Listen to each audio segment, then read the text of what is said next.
have Mr. Benny Roberts lead us in the Pledge of Allegiance, and I'd like to have the Reverend Boyd Evans from First Baptist Church say a prayer for us. Pledge allegiance to the flag of the United States of America and to the republic for which it stands, one nation, under God, indivisible, with liberty and justice for all. May we pray. Father, tonight we're so grateful for the opportunity to be loved by you. Thank you for your love for us, love that would send a Savior to the cross to die on the cross for our sorry sins. We thank you, Lord. Thank you that you care about us. Thank you that you love us tonight. God, where will we be without your love? Where will we be without your mercy tonight? Father, we thank you for this community. Thank you for the privilege we have to live in a beautiful area. Lord, we thank you for it every day. And Lord, tonight we thank you for the opportunity we have to gather together. And Lord, to talk together, help us to reason together. We thank you for our council members, Lord. I pray your blessings on them. God, I pray you continue to use them to bring health and life to this community. Lord, I know that's what they want. So, Lord, I pray for them and their families tonight. I pray your protection on them and your blessing in their lives. Thank you for their willingness to serve this community. Lord, for everyone in the room tonight, God, I thank you for them. And Lord, tonight, help us to love you above all else and to love our neighbor as ourselves. In Jesus' name, amen. Amen. I now call this meeting in the Port St. Joseph City Commission to order.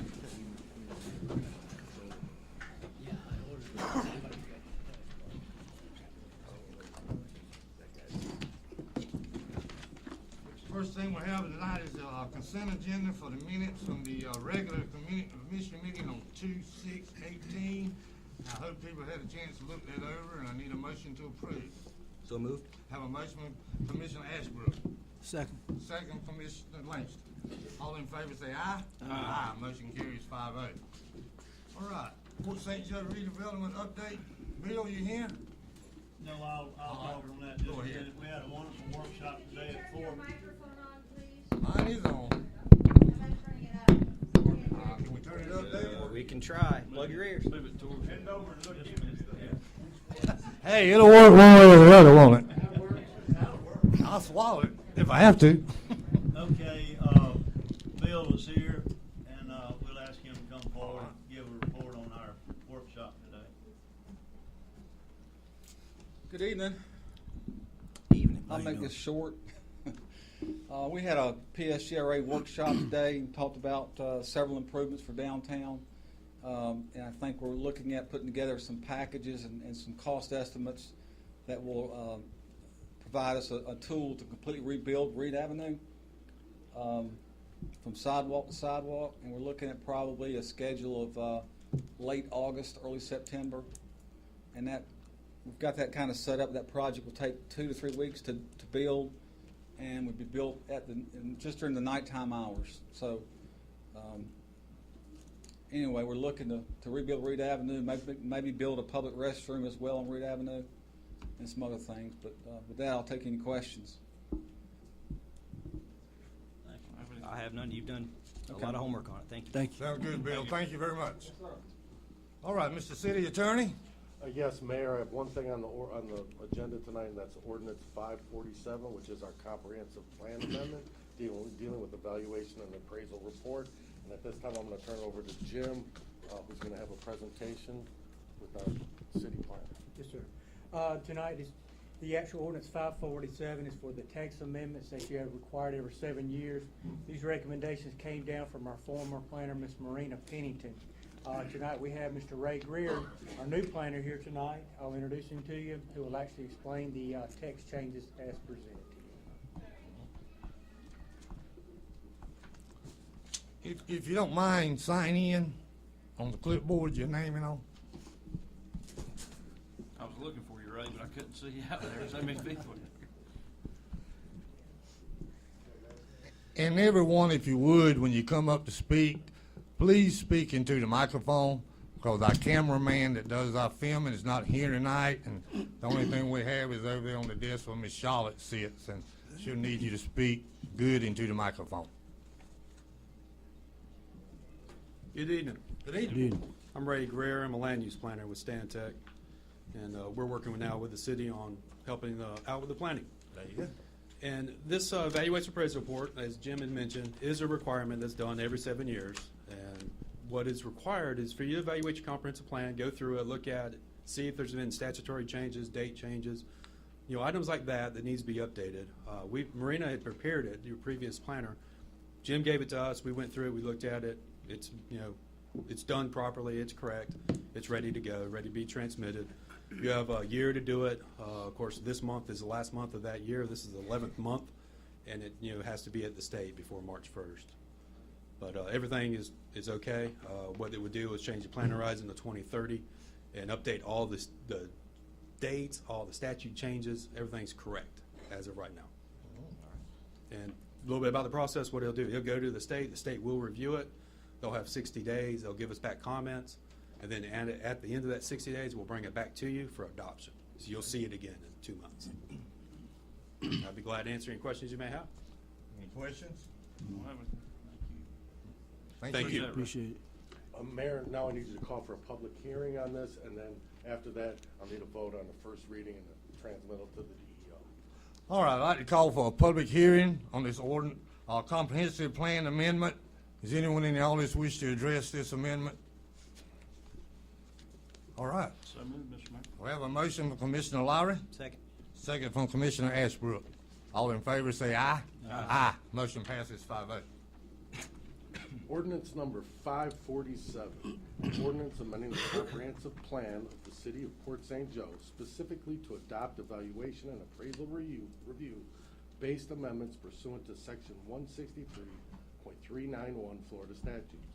1, update the goals, objectives, and policies of future land use, traffic, circulation, housing infrastructure, coastal management, conservation, economic and capital improvement elements of the comprehensive plan. 2, to update the future land use map series, providing for severability, repealing all ordinance in conflict herewith, and providing for an effective date. And that's all I have, Mayor. All right. Jim? Is that part of the transmittal to DEO?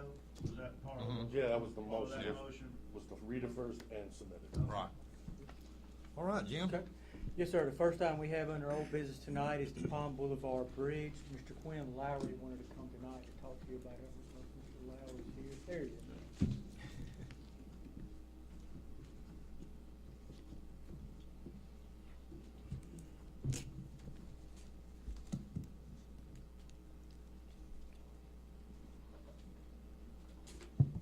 Well, I just want to address the issue. I know I've been emailing the mayor and. State your name for us. Quinn Lowry, 1612 Palm Boulevard. And I've just been checking on it with the mayor, asking the progress of it. And what I would like to see would be a bridge that would accommodate golf carts across to connect Palm Boulevard there on over the canal there. We have access on 98 to get across to the water. We have access on 71 to cross to get into town. And that would give us an easy way. You wouldn't have to cross Long Avenue or Monument to come down to the ball fields, the softball fields, even the elementary school. You got a crossing guard there, and I know there's a lot of golf carts. There's at least 5 families in my 1600 block that has golf carts, and that's a lot of them in that general area over there. And I think it would be a passageway that it would keep them off the Long Avenue from crossing it and everything for access here, because I know a lot of people ride them to the ball games and things like that. So that was my desire, to have that when it's put back to be able to accommodate golf carts across there. And as I think I told you in the email, there was some discussion about it. We had at least one particular person that lives right there that thought it would be a real traffic jam, tie-up if they come across there and come out on, 19th? And then after most of us discussed it, I think it was kind of decided it'd be better to leave it as just a walking path. But I did invite you to come to the meeting. I'm glad to see you here tonight. Well, I appreciate it, but I fail to see how golf carts would create a problem. Yeah. I don't agree with that at all. Yeah, I know, I brought it up probably first, because I know I you spoke to with me you about it. It's been a little while back. Yeah. but I've kept it on the agenda. And we were planning on moving forward with a pedestrian style walkover, and again, we did have some discussion. Well, you got kids that ride their bikes to school, you got even people that carry their kids to the school that live in the Palm Boulevard area. Right. And pick them up from school on golf carts. So that would be a good The concern thing. of I don't see why the traffic would be an issue with that many golf carts crossing in that area. I know the concern of that one citizen that lives right across the street from it was a safety issue with the golf carts coming out on that road with no kind of signage or anything. That was their concern. A little curve there, I think. Cars come around the curve. I'd like to hear from the chief if he looked at it or what, did you take a look at that? Yes, sir, I went and looked at it today. My opinion is if you're gonna put a bridge in that will accommodate golf carts, you need to move it from that intersection back maybe towards Monument. And then there's probably some bushes and stuff, that right away would need to be cleared so you could see. But I wouldn't put it right at the end of Palm Boulevard because it's gonna encourage people to not stop. And that's gonna be a problem. So my suggestion would be if you're gonna put in a golf cart, move it down. If it's a pedestrian bridge, it's probably fine where it was. Yeah, That's just my opinion. thank you. So that would be something that would be considered, moving it if that's possible. Yeah, we might could possibly move it to Okay. another Yeah. location farther down, and then, Okay. like I would like for you, sir, is very next meeting we have, bring some people with you that want us to have that golf court crossing, and then maybe we can, not there, but move it down just a little bit. We Okay. might could, do something like that. I just think in the present location, it's kind of been the decision of us board members, and certain person lives there, that it wouldn't be a good idea in that one spot. Okay. So, Well, is there anybody else here at the meeting today that feels the same about that? I do, I live there and I use my golf cart. I go down to Monument, come back around Palm, I don't see what the difference is going across. Keep me off the Monument. Yeah. I go to Long Avenue, do the same thing. and Long and Monument, you're only supposed to be on there just long enough to get off. So, I mean, There's a lot of traffic on both of them. Yep. You went straight across Palm, it wouldn't be any traffic. Yeah. And up and down 19th, there's very little traffic. Yeah, exactly. What, I'm right beside Mr. Quinn. I understand the necessity for golf carts to stay off of the main, areas to cross. I totally agree. please, if you will, come up front to speak, because you can't hear you on a microphone in the back. Could you come up, because I didn't hear half what you said. I live, right beside Mr. Quinn. Uh-huh. And I do have children in school, so I understand the safety of Mhm. staying off of Long and even Monument, absolutely. And we have children in school, so I can understand. I mean, I see where you're coming from, maybe not directly right at Palm, I understand that, absolutely. But, yes, I do believe that we should have some type of a crossing. Sign. Okay, all right. Yes, Sign. yes, sir. Yeah, sign up, please. Somebody spoke over here. Can you please come sign up? Dee can you come sign it for me?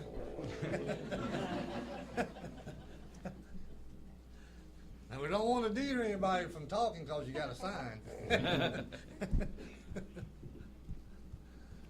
It's just for our records to know who was speaking. This ain't for a loan or nothing. No, not unless I get half of it. Thank you,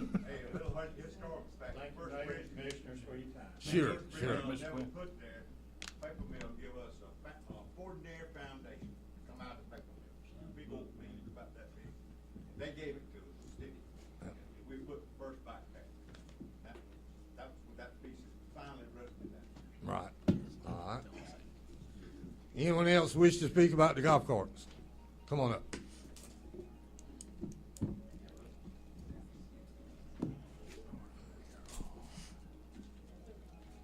Steve Womack, I'm the concerned citizen that lives right across there, just so there's full disclosure.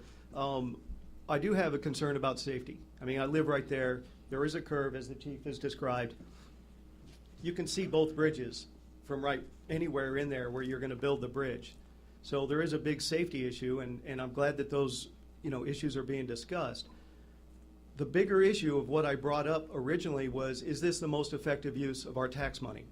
I mean, of all the competing demands that we have, is spending a set dollar amount, I think the number that was being thrown around was $10,000. And that I right, don't John? know if that's, That was for a golf cart? That's correct. right, but I mean, that was materials only. And although the city was proposed to do the labor, it's not like that labor's free.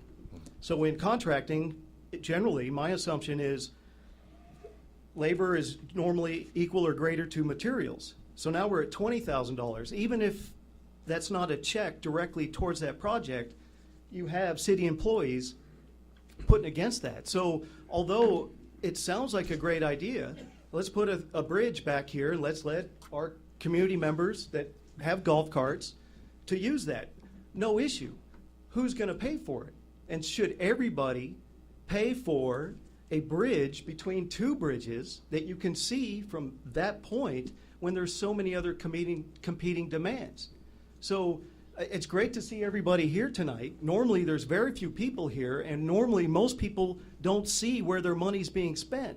So my number one issue against this is, where could we spend $20,000 more effectively than a bridge between two bridges? Sir, you weren't here when most of these discussions occurred previously, but I can only ask you to think about where you could spend that money.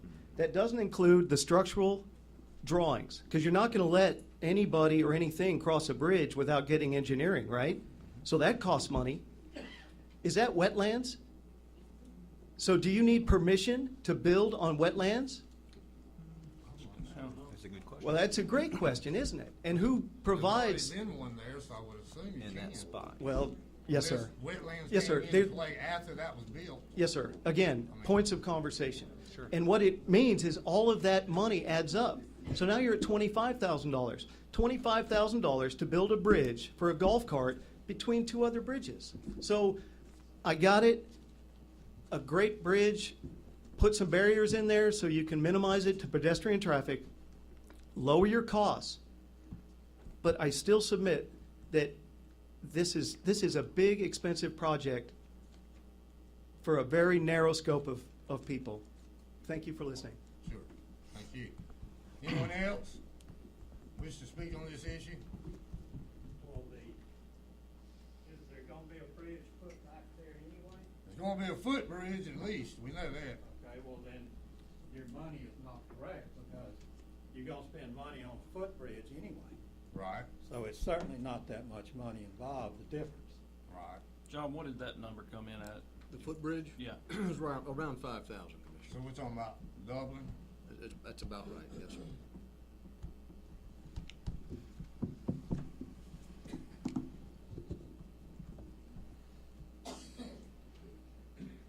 All right, we got something to ponder on. How about that? We'll think about it. We'll come back at the next meeting and discuss it a little bit more. How's that with everybody? It's a tough one, Mayor, when you gotta, I mean, it's, how do you quantitate, how much safer is it to have them cross a bridge that we build than going down Long Avenue? I mean, we haven't had any accidents on Long or Monument, knock on wood, but you never know. Yeah, I mean, it could save an accident if you had a crossing there. They didn't have to get on long at that one point. Anyway, that's where we're standing with our bridge, either a footbridge or golf court bridge. That's something we're gonna have to really think about, I think. Maybe we're gonna have a workshop on it before it's over and see what everybody wants and go from there. All right? Okay, Jim? Yes, sir. The next item is in reference to the Northwest Florida League of Cities meeting scheduled for Thursday. Ethic training will be from 1 to 5 at the fire station. The dinner will be at 7 o'clock. Okay. The next item we had is in reference to the city handbook. Commissioner Ashbrook want to talk to you tonight about it. Yes, sir. The last meeting, Commissioners, I asked, if we could all take a look at that. We've been sitting on this handbook that's been revised, and just have not approved it yet. My suggestion at the last meeting was to go ahead and look through it. But even if you hadn't, that's okay. I think that it's important that we push forward, go ahead and allow this new handbook. And if anything comes up later, if you notice anything, we can always go back and change it. But we're working off of a very old document right now. And I think it would benefit us all to go ahead and just vote to use that handbook. It would alleviate a lot of issues. I know last meeting we had to vote to give someone their retirement. Well, in the new handbook, we wouldn't have to do that. That just happens. So Are you putting that in the form of I'll make a motion? motion to adopt the handbook as proposed. All right, well, have a motion from Commissioner Ashworth, a second from Commissioner Bezet. Any further discussion? All in favor say aye. Aye. Motion carries 5-0. All right. The next item we have on the agenda tonight is in reference to accessory building. We had a discussion in our last meeting and set a workshop for the 27th of this month at 5 o'clock here at the Warbridge Building. I would just say one thing about this. If you've got real expensive stuff at your house that you need covered, Do it now. like a mighty nice boat, we live in a recreation area, tourist area. People buy things like that. They need places to cover them. Everybody don't want to go down to the marina and have them take care of their boat down there, dry dock it, put it on the water, whatever. So this is something that I really would like for anybody that's interested in pole barns to show up at this workshop. Or if you ever want a pole barn, you might not be able to have one. Mayor, let me respond to that. Sure. I brought the issue up because folks have brought it up to me. And, as I said at the last meeting, the purpose was not to eliminate them.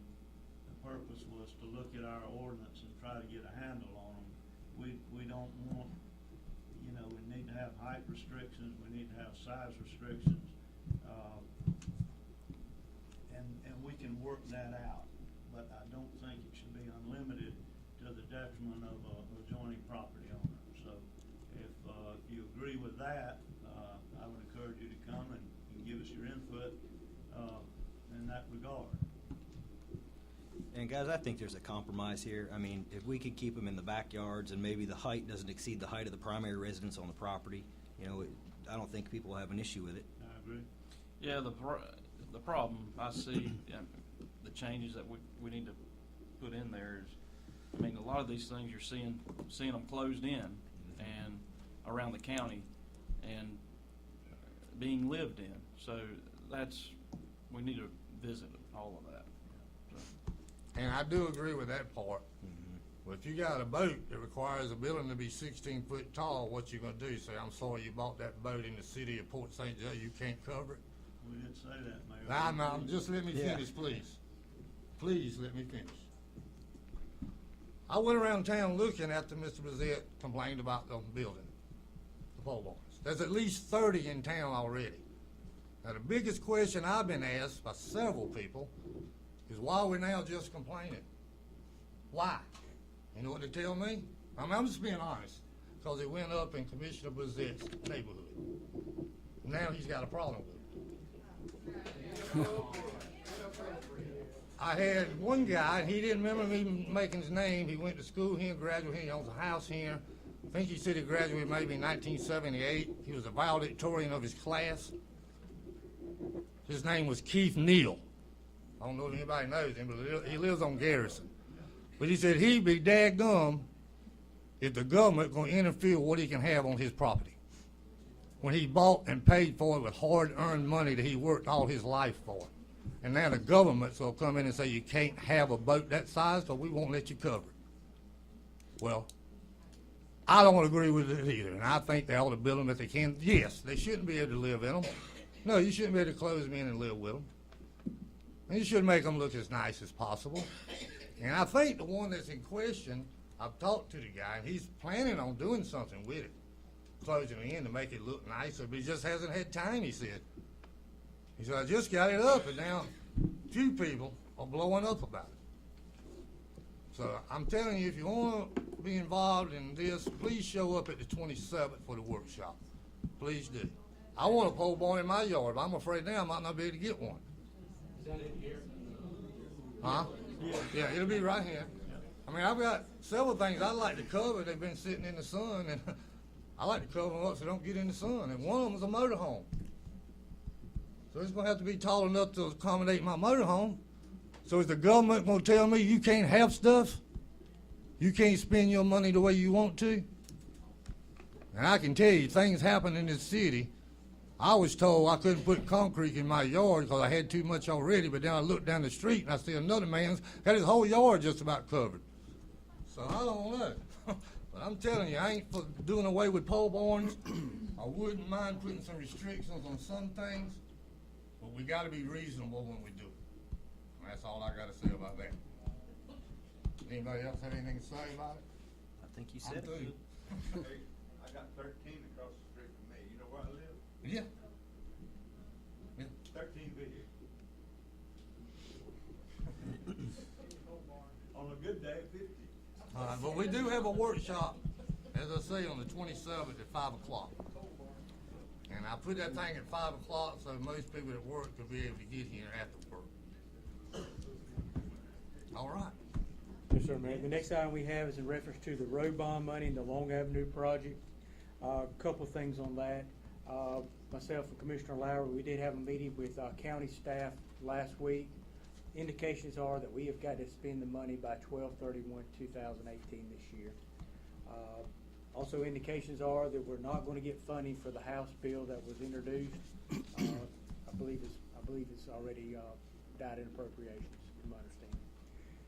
We also have applied for money for SRF. We're in the process of putting an application together with the city engineer. So that's where we're at, but timing, we've got to really look at the timing because we're within 11 months. Jim, on that, do we feel good about the timing, or is it iffy, or is that something Clay might need to answer? Or? I would like to get Clay's input, but I believe when you start looking at it, getting your application together, getting approval, putting a set of plans together and actually spending the money, boy, that would be pretty tight even if we lent the money today. What if we did a phased approach and started the project, expended the county money, the $1 million in bond money from the county, started maybe on the school side and get that piece finished, and then before we use SRF. That's the kind of thinking we got to do, exactly. We got to do some forward thinking on this project because time is going to run out quickly from all indications. Mayor, I talked to Don Butler this morning after I talked to you, Jim, about this issue. He's not so 100% sure that end of the year scenario is accurate. Okay. He asked me to talk to the clerk and asked me to talk to Ralph Robertson, the county auditor, and it has something to do with interest on the bond money or something like that. It's buried deep in those bond documents. I asked our attorney if he could get a copy of the bond documents and look at those closely, because they know that we can't get a project of that magnitude done by the end of the year, and that's just not possible. It's our money. I mean, nobody's going to take our $1 million, but there might be some kind of little penalty hanging out there that might start reducing that amount. So that's where we need to carefully look, but and as soon as possible, because time is of essence. Any other questions on that? All right, the last item we have in our old business tonight is Blues in the Lot. Mayor Patterson want to talk to you tonight about it? Yes. This Blues in the Park came up at our last meeting, and I adamantly said I was not for it. Reason being, the last time we had a meeting on open containers on Reed Avenue, it was soundly defeated by the public. I don't think there was one person here that spoke for that event. As far as I remember, not one person did. There was about 100 or so that spoke against it. This board has not voted to have this blues festival. We have stuff on the books, and Jim might be able to elaborate a little more.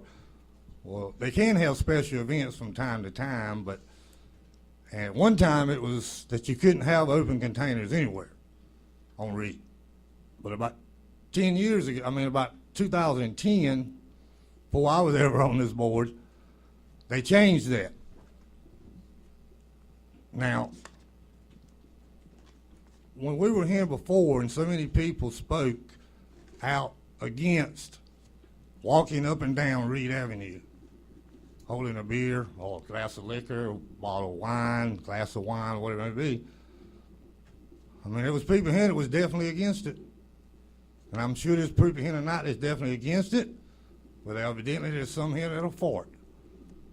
We said then that we wanted Port St. Joe to be known as a family-oriented town.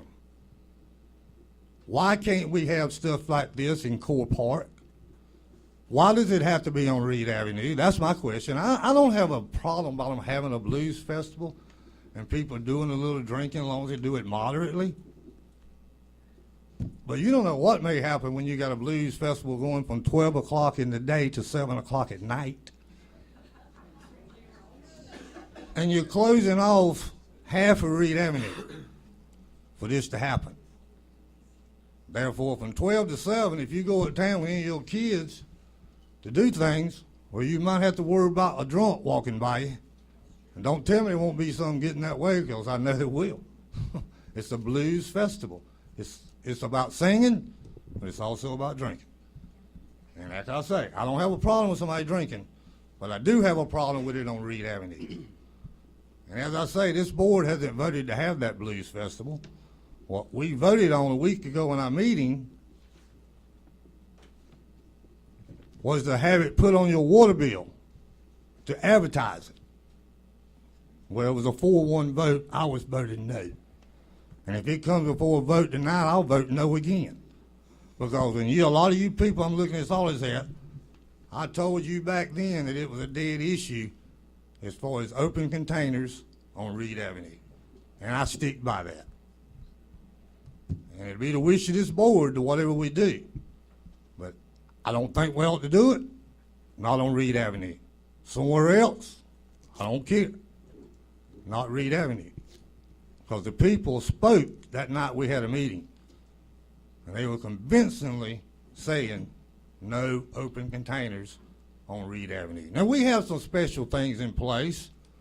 Like if a merchant wants to have something right in front of his place 2 or 3 times a year, it's okay, but just right there, not up and down the whole street. So that's where I have a problem, is going up and down the whole street or half of Reed Avenue with an open container of either beer, wine, liquor, whatever it may be. I personally don't think that's what our town is about. And I don't want it to become that kind of a town. Next thing you know, we'll be like St. Andrews over there. They drinking all the time, all up and down the street. But we're here to listen to the people. And if y'all want us to have this blues festival on Reed Avenue, we'll have it. I think if you don't want us to have it, we won't have it. Or as far as I'm concerned, we won't anyway. So I think that's about all I need to say. I'm going to turn it over to the rest of the commissioners, then I'll turn it over to the public. Can I say something? Go ahead.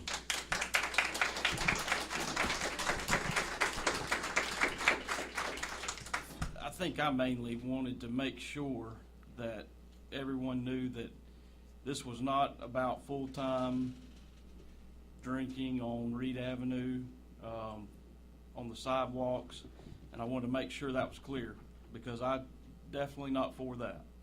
And to make it clear that this was a one-time event. Secondly, before the last meeting, apparently this application was approved in-house by staff. So they had already started the process of bringing this thing to fruition. I know, I see Steve, Chamber Director, in the audience, and I know Jim, our city manager, was the one that signed off on them, as he always does. But the issue at hand right this second for this particular event that I see is they've spent $10,000 or so, and we've already approved it in-house, which we didn't vote on, and they're pretty much stuck. if the board does turn it down. So, I don't know if you got anything to elaborate, Jim? Basically, what was put in place up until 2010, alcohol was not allowed on any city property, okay? In 2010, a board, way before this board here, put into place that said, if somebody comes to City Hall and they turn in an application in there, and they're not bad people, basically, in there, we've been them out through the police department and city staff, you can get a permit to have alcohol on any city property except for 4 parcels. The ordinance says there's 4 parcels that you cannot. Benny Roberts Park, Lamar Facing Field, the multi-use path, and Centennial Park. But the ordinance put in place said that anywhere else in town, you could have a permit. This applies to all the facilities in town. All the things like, you have the Scarlet Festival in the past, you had the Lions Club Sportsman's Banquet coming up, Humane Society Bow Wow Bash, street dances, weddings, birthdays, all these things fall under the same ordinance on there. So this is where all this came into play. These people that put on these events come and ask for these permits, some of them a year in advance for a wedding or birthday, those kind of things. So people know that's where this came into play, 2010. So it doesn't happen on Reed Avenue. So, None of those things you mentioned happen on Reed Avenue, right? There have been some in the past. Hey, I want to ask some, We did one in October. excuse, Before we had our meeting. excuse me for a minute. Yeah, go ahead.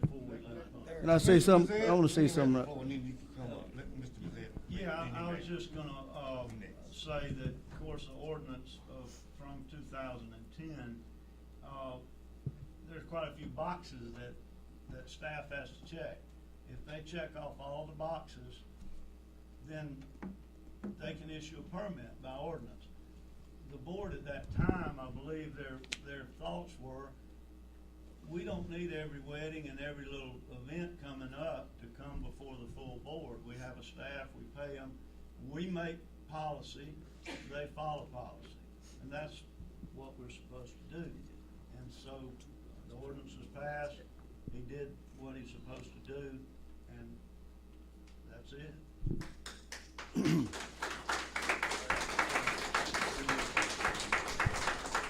Go ahead, Eric. I'm kind of new as commissioner, but I think I understood that the drinking was going to only be for like 2 blocks, right? It wouldn't be up. Yes, sir, that is the proposal they have gave to us from the chambers between 2nd Street and 4th Street. So it won't be all up and down Reed, right? No, sir. It'll just be in one area. 2-block area is what they discussed with me. Okay, I think that we need to get an understanding of that too. I think it's not walking up and down the street with open containers in one section, you know. Yes, sir. It's supposed to be blocked off from what they were saying, and they were actually going to have, I don't want to speak for Steve, I think he's here tonight, but I believe he was actually going to make sure there was posted signs saying no alcohol beyond whatever those corridors. And this is just a one-day event, right? Yes, sir. That's all Okay. the permit allows for. The state does allow somebody to come in and get an event permit. They can get up to, I believe, 3 a year. 3 day. They can do. I mean, 3 days what the state allows. I got a question. Come on up. Something don't. Well, hold on, Mr. Benny. Something don't add up. Well, wait a minute, Mr. Benny. Hold on a minute. Hold on. Let me get the rest of the guys that they want to say something. Then you next.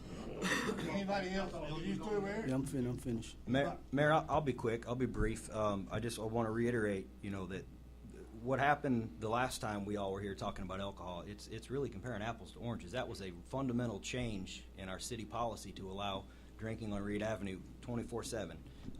This is just allowing what's already been going on to happen, have these events. I don't see any reason why this event.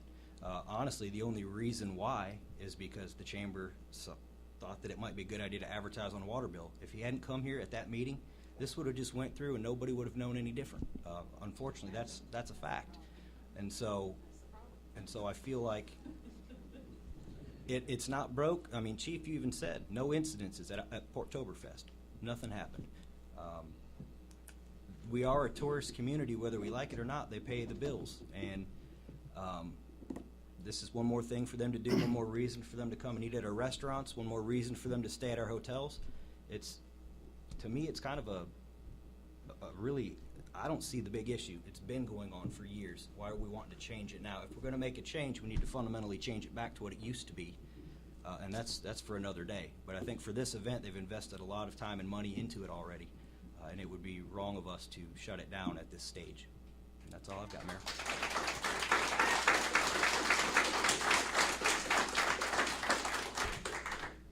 Anybody else? Anyone from the audience wish to speak? Come on up, Benny. Mr. Benny. You gonna make them get up twice? Thank you very much. Sign in. I'd like to, okay, I don't know if I can write my name. Yeah, you can. That's something you never forget. I'm gonna put Wahoo down. And if you know that's my nickname, I know how old you are. Okay, what I see is, and I've been there. By the way, the closed, the ordinance that's for no drinking on the streets, that came out of North Side. Nathan Peters was the daddy of that. And our problem was we had a couple of corners over there where people sit and drink all the time. Not that it didn't happen on the north side, the east side, but it happened over there real bad. And every time a lady would come by in a car, they'd holler at her and they'd go out and they just raise Cain, and you know, they was all drunk, to tell you the truth. They was drinking and they was drunk. So Nathan come down and said, hey, we need we got to stop this. You just got to stop it. So what can we do? They said, well, you can put a closed container ordinance. So we drew up a code, but that's the reason we drew it up. It also fixed another place. And we had down at that time, we had the junior store, and there's a parking lot there. Every afternoon from 6 o'clock till 2 o'clock, they was full of teenagers. And I personally saw girls drinking that was 13 years old over there because they couldn't control it, see? And you're not going to be able to control it. Once you open it up, you cannot police it. To give you an example, Peppers, I saw a fellow leaning up against a tree, smoking, drinking a beer the other day. Is that against the law? Mm-hmm. But we don't enforce the laws we got. So what you're asking is, let's make some laws we don't have to enforce, you know. And you put in the down at George Core Park and have a little park down there, everybody can drink. And I've seen kids running around and people drinking. And excuse this expression, I've seen them urinating on the top of the pine tree, you know. I saw two guys there, and I know they were Republicans because they urinated on the same tree. They didn't use two trees. Okay. Anyway, that goes on down there, and I don't know where y'all are, but I raised 3 kids here. And I know what's out there. And on my street corner down there on 10th Street, Westcott, I lived there 41 years. There's 10 teenagers that ain't in this world no more that live right there next to me. Alcohol got some of them. Dope got some of them. But they're dead. Now, my kids survived, thank goodness. Now, alcohol is just alcohol. Now, I don't care how you want to do it. It causes problems, and it causes problems in families. I teach school out here. I substitute all the time, and I know kids that,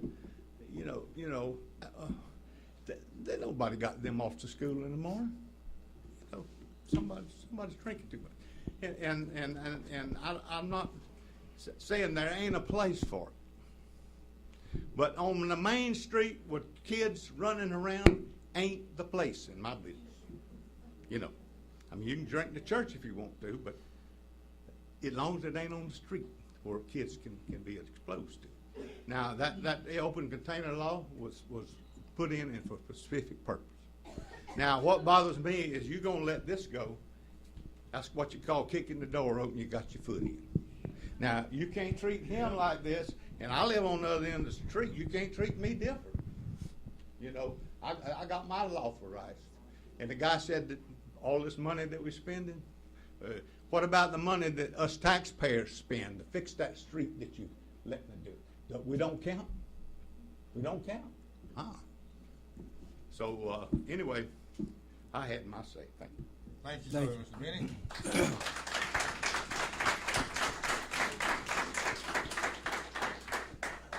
Anyone else? This minute. Anyone else wish to speak? Come on up. Please sign the name and speak into the microphone.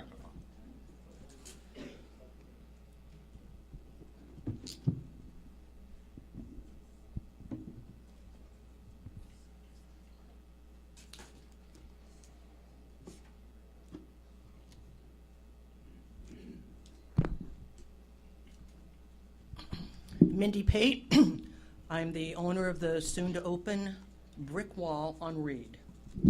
Mr. Mayor, I believe you're misleading this audience by stating that this is going to be a rampant running up and down of Reed with open containers. Not exactly And I what it thank is. you, Eric, Mr. Langston, for clarifying that. You're welcome. This is not about that.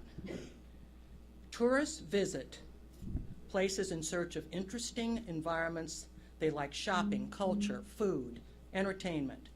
Local governments rely heavily on tourism. Look at our bed tax. Tourism creates jobs, tax revenues, and real estate development. We are an outdoor community. Look at our farmers market. Look at the people that come to Reed and attracted for that. It brings people to Reed. But what attracts locals and tourists the most are entertainment. The Scallop Festival, the songwriters, the 4th of July Street Fair on the north side. These have alcohol, and these also have children running around. No, ma'am. They Excuse me, not do apply not for- interrupt me. Well, they don't apply Just for to an name alcohol a few. license. That's wrong. You know what? Why do you always do this at public meetings? You interrupt, you bully people. I do not You bully people. I'm people. You're trying to bullying make me a right statement. now. Let me finish. Okay, I'm sorry. Go ahead. Are we going to cancel all of these venues throughout the city because children are involved? I have a doctorate in alcohol and drug counseling. Believe me, I know what alcohol and drugs do. I was a teacher for 32 years. I've seen the destruction that alcohol can bring. This is not about alcohol. The venues that have been here, they are purchased by people if they want. That is up to them. The Catholic Church has one of the best spaghetti dinners, and they serve beer and wine. Children are at those functions. This is not about children and alcohol. People at these venues can choose to partake, or they can enjoy it, and in this case, listen to the music. To pick and choose which venues can have alcohol and those that cannot is discriminatory. This concert is from 12 to 7. People will listen, they will browse through the shops, the restaurants, they will bring needed revenue to the merchants on Reed and throughout the city. A vote to reverse this decision will cost those businesses money. Are you willing to do that? Are you willing to not attend functions in Port St. Joe that serve alcohol? There's a choice to be made. We are not in the prohibition days, sirs. The blues performance is about music. It's about showcasing our small town, and it's about seeing your neighbors, bringing the tourists here. They enjoy it. It is not about alcohol. Alcohol is a choice. I have complete faith in Mr. Anderson as well as the chamber that this event will be run well.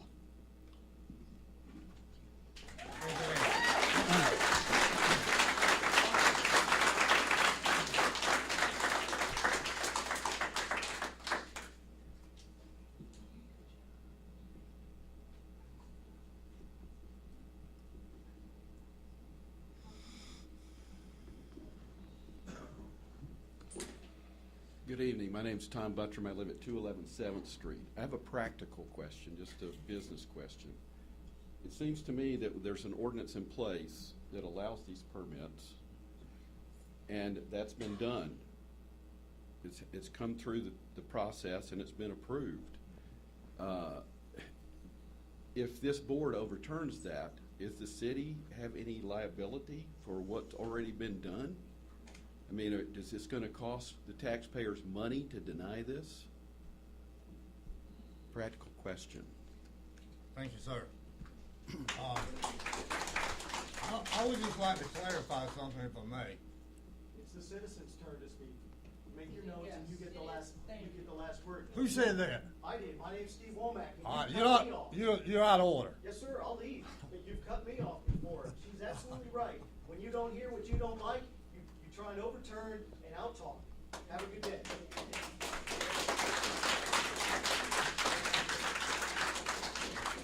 You did it to me. You called me names. Bye. See this? I said bye. What is wrong with that?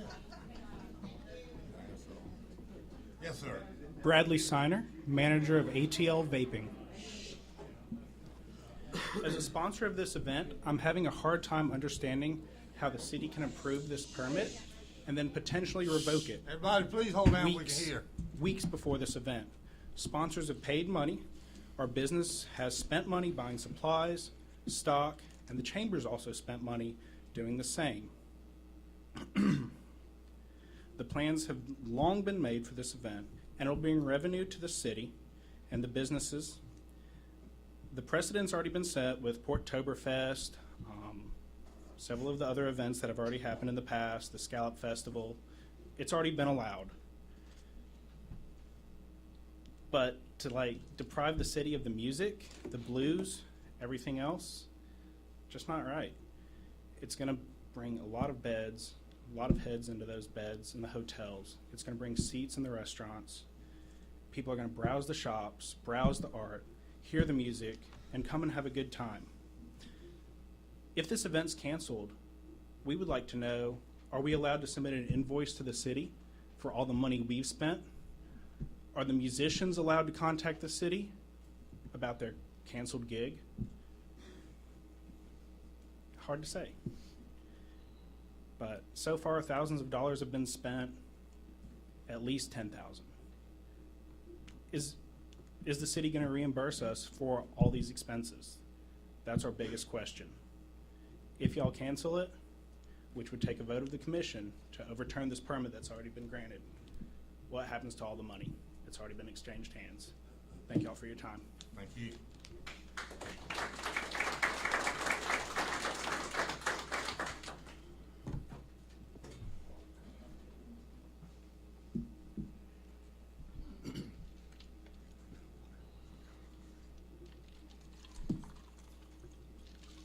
Gentlemen, my name is Boyd Evans. I live at 1902 Forest Park Avenue in Port St. Joe.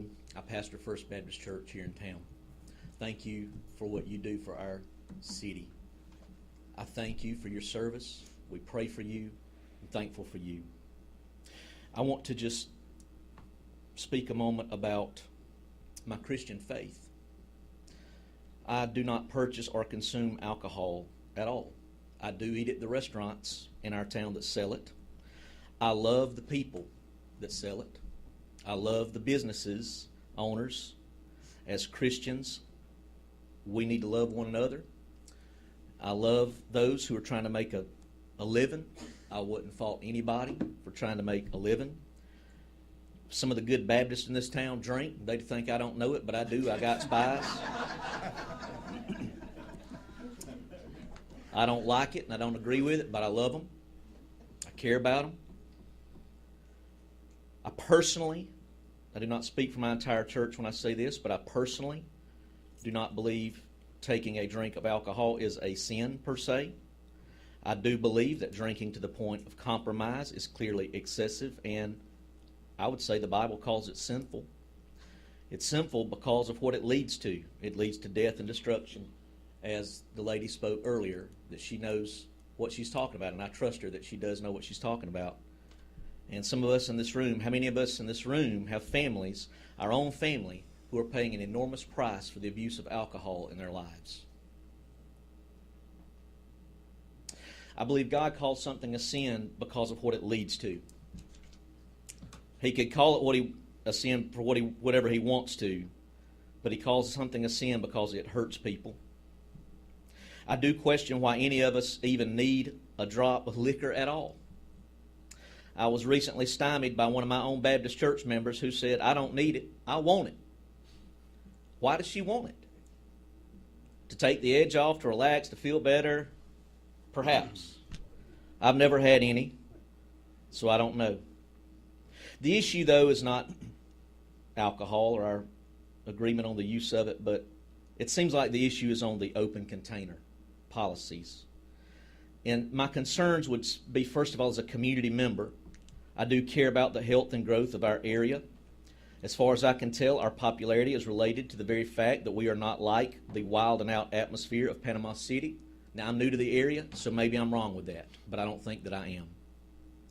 In fact, Our Chamber of Commerce's homepage explicitly states, and I quote, "With family-focused events, predictably sunny weather, and sun-soaked excitement for all ages, the welcome mat is always extended. There is a large selection of accommodations which cater specifically to families looking for a fun vacation experience," end quote. Family is mentioned twice on our Chamber of Commerce homepage. If we're trying to attract families and promote a family-friendly environment, why does this issue keep coming up? What is family-friendly about open containers in our town? The entire family cannot join in legally. So this is not family-friendly, the open container. Events such as, I don't mean the event of the music. I love the arts. I love the blues. I love it. But the open container is the issue that I would speak to. And it just concerns me that all the open containers and all the friendliness to the open container policies, does that jeopardize our development, or does it indeed enhance it? And I think would be some debate about it, as we've already heard. I question seriously how it will help other businesses that do not make a profit from the sale of alcohol. I question how having open container alcohol flowing down the aorta of our city, Reed Avenue, how does this make our community a better and safer place to live? But I really have a little bit of a bigger issue, and that is with the substance abuse rates in our county continuing to be greater than the state average. My concern, gentlemen, is for, as my brother has said earlier, our children. With regard to our children, from the Florida State website, children, adolescents ages 10 to 17, this Florida survey is from 2016. This is at dcf.state.fl.us. The alcohol rate of ages 10 to 17 in our county who have had alcohol as a beverage stands at 42.4%. That is different than the 39.1% statewide. When they were asked about alcohol in the last 30 days, if they'd had alcohol to consume in the last 30 days, 25% of children ages 10 to 17, that's 1 out of 4, said they had had alcohol in the last 30 days of the survey. The state average is 18.3%. When it comes to blacking out because of the use of alcohol, in Gulf County, children ages 10 to 17, 24.3% said that they have experienced blacking out because of the use of alcohol. That stands in difference to 15.9% statewide. And so, gentlemen, that my concern is for our children. And I know these business owners care about kids. I'm not up here to say they don't. I know they do too. They have children. My question is, again, with the open containers and the ease of access to alcohol. And I just lovingly would just say it's a slippery slope. It sends a dangerous message to a town and a county that is already suffering in this area of substance abuse.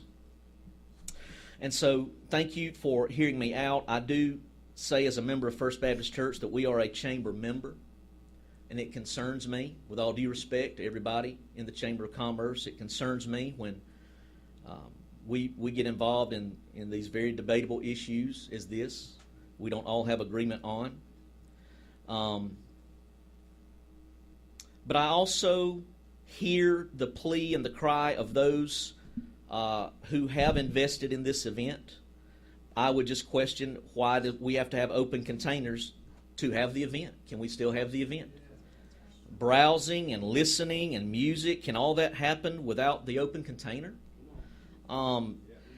My concern, with all due respect, and our tourists are our lifeblood, I guess I speak as a Baptist minister in our town of people who have lived here for much longer than I have. Do we surrender to the tourists? Not every tourist drinks alcohol openly. So I would just warn us about putting every tourist in one pot and saying they're all the same. I just think we should be careful of that. Thank God there have been no incidents. Thank God for it. And I do have church members that have invested money in this event. So I love them. I don't want to see them hurt. But my question is, do we have to have an open container for the event to be a success? How can I, as the pastor of First Baptist Church, help this event be successful, except that the open container would be permitted, and that would hinder me from doing that. But I would love to be able to make it as successful as I possibly could. Thank you for your time. Thank you for what you do.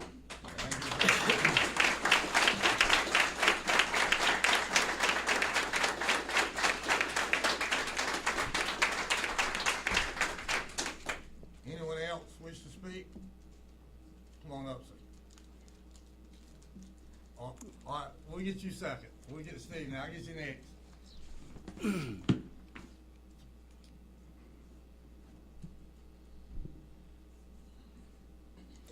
we should just have an initial,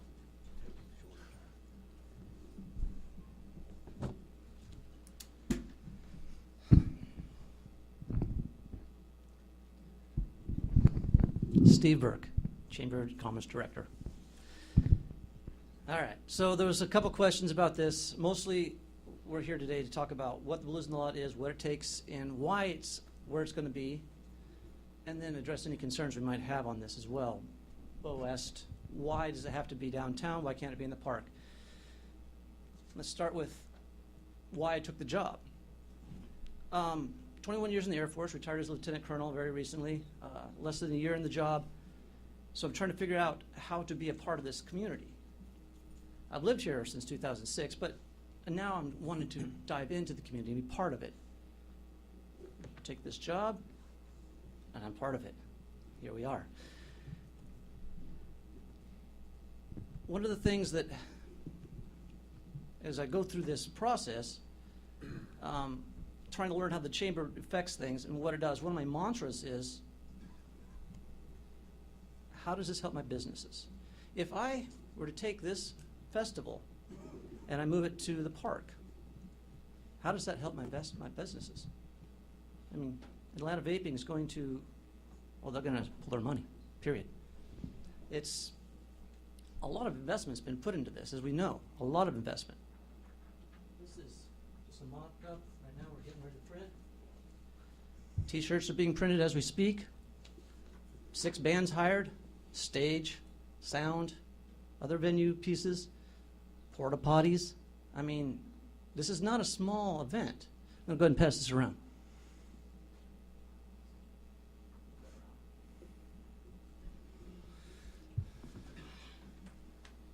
So in the end of the day, to start this off really, actually, it's not the end of the day. Getting old. We're trying to promote business. We're trying to bring people downtown, people that don't normally come here. So Blues in the Lot. Our first foray into this was Porktoberfest. Same round of real estate. 2 city blocks, hired bands, brought beer. Good time. Nobody got hurt. Nobody got injured. Nothing happened except businesses had a great day. In September, they had, by the way, I own a small business. This is a little souvenir shop. We had a summer day that day. Day before that, day after that, flat. That day, man, did we make some money. Thrilled. Just a byproduct. I was happy. So it worked. So we as the chamber are trying to figure out, how do we do this? How do we continue to bring business here, especially in the off season? Summer, we're fine, right? So especially when we're not in the peak season, what do we do to maximize this? We bring people downtown. We raise the noise level here. We make it so that it's a fun place to visit. It's a fun place to visit. When we talk about the scope of the event, it is literally 7 hours. 7 hours on a Saturday. 7 hours on a Saturday. That's 7 hours. Come on. We have 15 vendors already. We have 6 bands. It's going to be a lot of fun for 7 hours. We're going to close up before everybody gets crazy. It's not going into the wee hours of the night. We're not partying it down. We're having an afternoon music festival. I got 19 sponsors. One of them is Gulf County government. It's on the top of that poster. They're helping pay for the marketing for this thing. 19 sponsors. That's 19 businesses who signed up and gave me money to put this on. Many of them are here tonight to talk to you about this because they're afraid that we're going to lose it, that we're going to lose this event. We already talked about money allocated, shirts ordered. Who reimburses us for that? Who reimburses them for that? I can tell you, my sponsors have given me emails. They were flipping out when the first meeting happened and they thought we were going to lose this thing. I sat down with the city manager and with the chief of police, and we put a scope on this. We figured out where the right places were to cage this into a manageable, good area. They can speak for themselves. If they have a problem with it, they can tell you. But when we left the meeting, to the best of my knowledge, we were amicable. This worked. The city worked. The other troubling piece of this is, why is this venue, why is this one being viewed differently than anything else that anybody else has done on Reed or anywhere else? Because we start allowing a picking and choosing of what we're going to do, all of a sudden, the rules that were in place since 2010, the same rules that I used for Portoberfest, that the Junior Service League used for their chili cook-off when they had it on Reed, the same rules that your brother uses to put stuff in front of his bar, the same rules that are for the Sportsman's Banquet, and all the other stuff that goes on, the same rules, all of a sudden are being focused on this event. Why this event? We've already proven that we can do it and safely. So,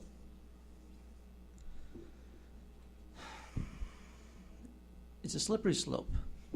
If you start letting them cherry pick what events you're going to do, then how do you actually know you're going to get the event? I went through all the right processes, all the right paperwork, got the licensing I needed to do. Very easy. Walked through it. I had meetings with the city manager long before I even put in the paperwork, just to make sure this was good. We're good. Now I'm less than a month, about a month out, and they're going to pull this from me. Are we serious? Money's spent. A lot of people are going to get hurt on this deal. I guarantee they're not going to get that hurt because they're going to come at the city. They're going to be unhappy if this happens. So the bottom line, we followed the rules. People want this event.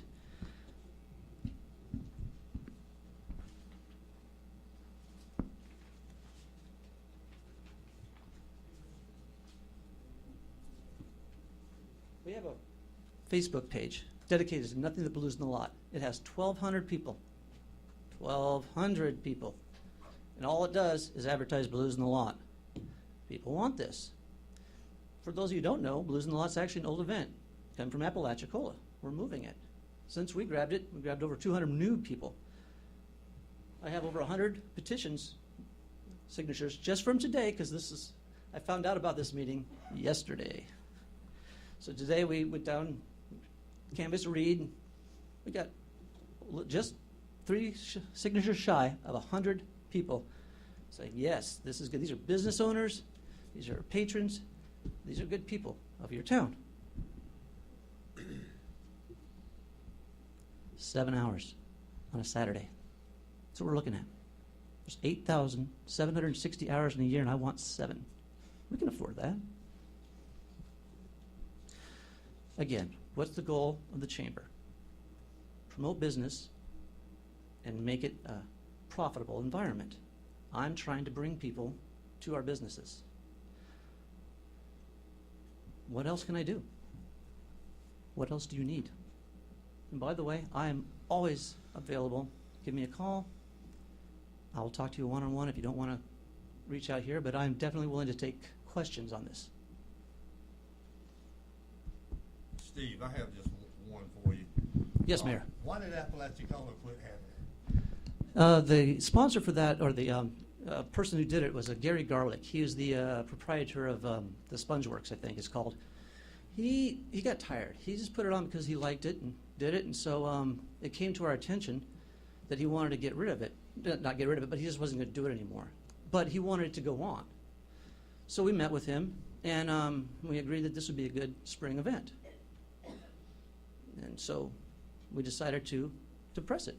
Now, I know that some people, I don't know why, think that we're trying to underhandedly do this or do it as a secret. Now, I got a Facebook page with 1,200 people. It's been in the newspaper. It goes out in all my e-blasts. It goes out in all my letters to members. And I'm definitely willing to talk to you about it. This is not a secret. We don't work in the secret. Yes? If it's canceled, can a class action suit be filed against the city council by the vendors who've lost money? I think that's an attorney has to answer that one. I don't know. Do we not have a city attorney? I don't know that he's willing to field that. Sir? Hmm? I was talking about Reed Avenue. Yeah, well, I'm not talking about Reed Avenue. When you first come up there, you said these have been in other places, and I've been involved, you said, we never had any problems with that. That was Portoberfest on Reed Avenue. So what I'm telling you is, you're assuming all the responsibility. If something does happen. No, we got insurance for that. Something does happen. As far as I'm concerned, everything that you said, you're the man that's responsible. Me and the insurer. Meaning anything. And the insurer. Whatever. You said Sir? there wasn't nothing gonna happen. About 5 months since its conception. Sir? One question. Yes. Is it possible that maybe this is misconstrued? Time out. We're gonna have to have you come to the front. Have to. Miss Charlotte says she can't pick up what you're saying. And this gentleman back here wanted to come up a long time ago, so I'm gonna recognize him first, and then we'll get the next one. But we will have to come up front. All right, I'll be around if you want to talk to me. Steve, I got one more question for Yes, you. sir. Will you be selling beer on the street? You have beer vendors? Yes, we have a beer vendor that are licensed and insured. On Reed Avenue? Yes. Well, we have all those restaurants that sell alcohol. Yes. Why do we need them on the street too? Because you can't leave the restaurants with a beer in your hand and see and watch the blues. That is true. Come on up. Thank you, Steve. Just a minute, one moment. All right, hold on a minute. You got a question for Steve? All right, Yeah. hold on. Go ahead. Go ahead. Go ahead. Go ahead. When Apalachicola hosted it, was it a street festival there? Yes. Now, were you aware of any negative events associated with it? To my knowledge, none. One more question for you. Sir, or ma'am. I'll admit my eyesight's not the best. Mhm. But looking at this poster, I see nothing that says alcohol will be served on the streets. Can you not have your festival and let the ones that want to drink go behind closed doors and enter the drinking establishments that are currently in this town? I can, and they cannot take the drink out and watch the festival. So, again, the mayor just asked that same question, and the answer is people are going to want to drink beer and watch a music festival. That's kind of what it's like to be at a music festival. Hold on, I'm gonna let this gentleman speak. Well, I was gonna ask the same question. Oh, you gotta ask him a question? I was gonna ask the same question. I have to come forward to do it. He's got two canes here. He ain't. All right. Listen, everybody, if you want to speak, say anything, please come to the microphone. He's got crutches, son. He's handicapped. You can stand right there, you right there No, close I'm to gonna him. go to the podium. I got other things to say. I didn't know it was a problem, I'm sorry. All right. Come up. Come. Just wait up. Come on now. Can I Miss please speak Charlotte briefly? asked me to do that. Excuse me. This lady asked me to do that, sir. I'm sorry, but she asked me to. I would just like to speak briefly if I can. All right, Just- go ahead. Let him speak, then Steve, you I've got the been floor here, again. and I believe we're bringing stuff to Okay. attention here. So I was not planning on speaking originally, but I just would like to speak briefly on behalf of the youth of this community. I moved to this community not too long ago, and my name is Ronald Bollinger, and I am a youth leader at Oak Grove Church. And I've been in the lives of the youth of this community over the past 3 years, and I'm very well maybe one of the youngest people in this room right now, so I can say that I can speak on behalf of the youth because I've been in their lives firsthand, and it's not as some scary person above them. I've just been with them. And as a youth leader, one of the most disheartening things that seems to be happening, and I know I'm jumping around a bit, but over the past couple weeks and the past couple years here, I've been on the social media that the youth are on, which oftentimes are hidden from the parents' view and not in the leadership of this community, is them partying and drinking and underage drinking. And I can say firsthand that I've seen this happening. And for one, to say that it's not about the children drinking, that this event or any event like it is not about the children drinking, I agree wholeheartedly. It's about the money. And that's what I keep hearing. And I would just like to say on behalf of the youth, yes, it's this community, and yes, we want to raise business. We want the businesses to be successful, and I agree with that. However, at the expense of our youth. And one of the other things that our youth seem to be doing is feeling quite neglect or disconnection with anything else in this town, because we don't provide pretty much anything except our music festivals and our things that have alcohol constantly associated with them. So I agree with the issue being more about the open container of this festival, and to say that it's not going to affect or reach our youth. I've seen it happen time and time again, and I haven't been living here all my life, but so I don't know everything that has happened in the past, but as far as my heart towards the youth right now, just on behalf of the youth of this community, firsthand, this is affecting them whether we think it is or not. And to have open container and to have the one thing advertised is, yes, the only thing you could do in our town is party and drink. And to try to put it in a fence and to keep it from the youth, that just doesn't happen. It doesn't happen unless it's behind closed doors or it's in a business where it can be supervised and can be carded and it can be that. But alcohol gets to the youth at big events like this. If you want to have a house party or something and keep it small, then maybe you can keep an eye on it all. But it's not going to happen at an event like this. Thank you. Thank you.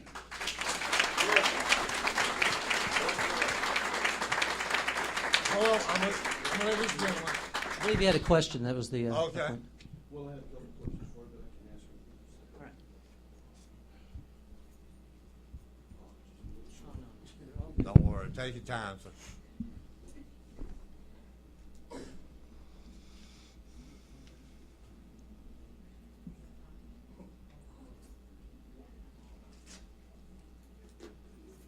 Thank you for hearing me. Yes, sir. I appreciate it.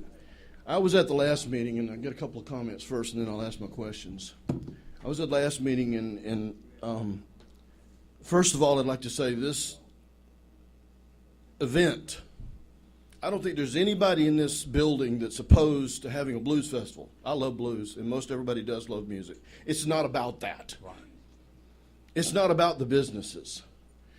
It's about alcohol. It's about the consumption of alcohol in an open container in our community with people walking around getting drunk. Now, I've lived in New Hampshire for 18 years. I've just moved back to the South. I'm from this area. We had jazz festivals. We had blues festivals. New Hampshire and Vermont had a lot of them. The area we were at actually stopped having them because of the problems with alcohol. This is about money. Alcohol makes money. Let's get down to the brass tacks. It's about money. It's not about having fun. It's not about promoting anything but the almighty dollar. Okay?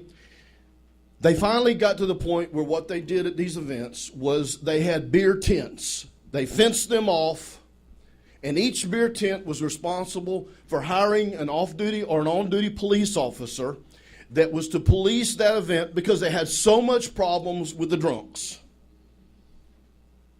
My question is this.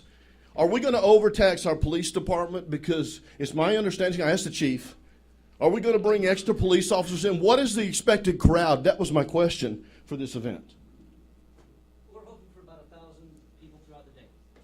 Is our police officers able to handle that kind of crowd? The traffic? I'm asking. I'm just asking. I don't know. with the alcohol that's going to be consumed? I don't know this. I'm just asking, have we thought about these things? Are we going to be able to handle that kind of a DUI population? Because trust me, you know as well as I do, they're going to be driving.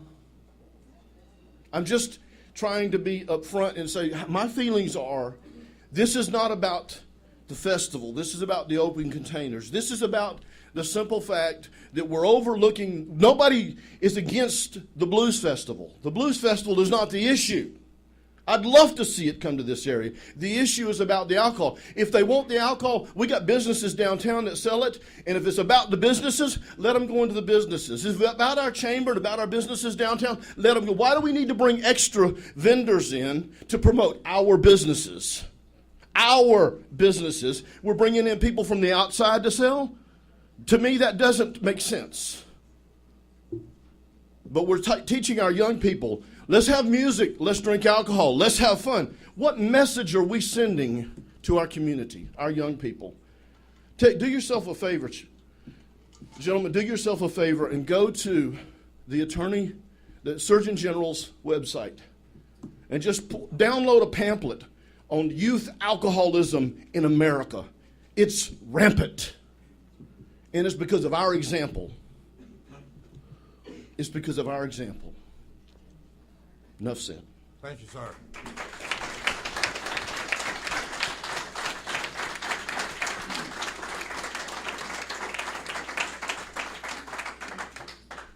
Steve, anybody got any more questions for you?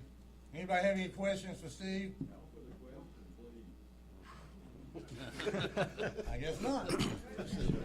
All right, anybody from the audience wish to speak? Come on up, sir.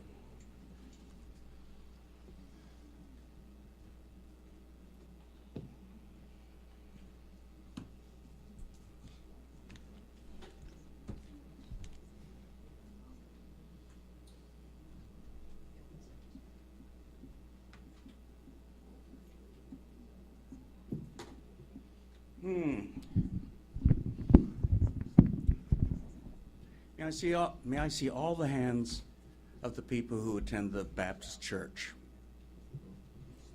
Put them up. First Baptist? First Baptist. Most people didn't know this is what was about today. It was kind of incognito. No, I heard that this place was going to be stacked with Baptists. Okay, I'm a verger with the Episcopal Church. I just ask for hands, not comments. Okay.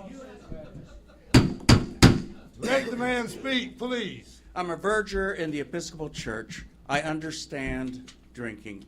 Episcopalians, come on.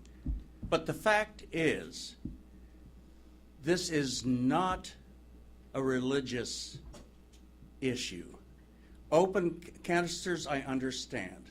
But to state and give statistics on essentially alcoholism, especially in our area, is not the fault of alcohol. It's the fault of the parents. And it's going to be the parents' responsibility to actually police this event. And I'm sorry, normally if children are running up and down Reed Street with or without alcohol, I mean, I don't see it now. It's dangerous. You're going to get run over. They're talking about roping off, what, a two-block area. That means no driving. Oh, nada. So it's going to be essentially, the impetus is going to be on us to police ourselves and police the children and be responsible. If we aren't, it's our fault, and a policeman can come up and do what their job is and take us, where we need to go. But still, think about this. It's our responsibility. Stop blame. It's almost like saying guns kill, and it isn't. It's the people with the guns. That's all I have to say. Thank you. Thank you, sir.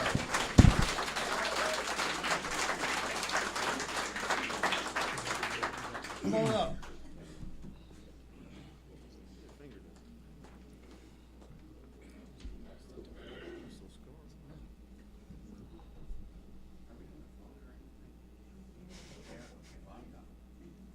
We'll be here all night if it takes. If it takes all night, we'll be here. I'm not stopping anybody from speaking. Thank you. I would like to just take a minute, and I know what I'm going to say. What's your name for us? I'm sorry, Janet Crown, Palm Breeze Way. I'd like to just say what the gentleman said a minute ago is basically right. We are responsible for our children and our grandchildren. But more importantly is the fact that we are setting an example for them. We are telling them by doing this that it's okay to drink.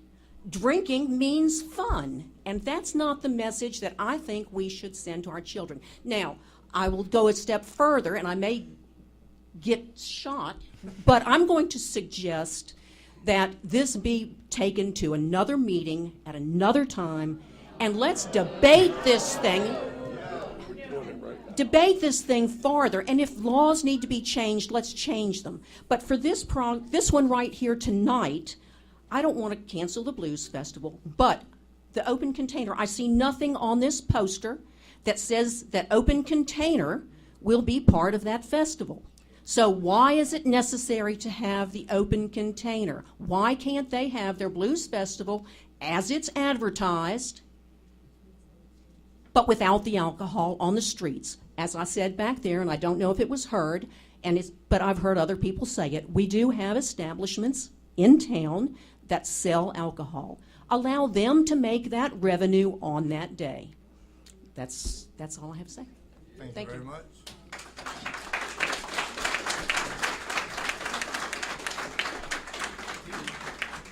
Anyone else?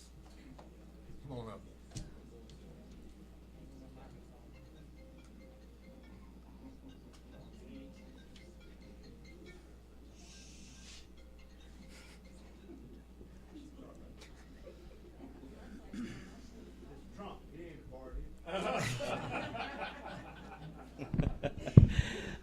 Thank you, Mayor, Commissioners. My name is David Warner. I live at 1601 Constitution Drive.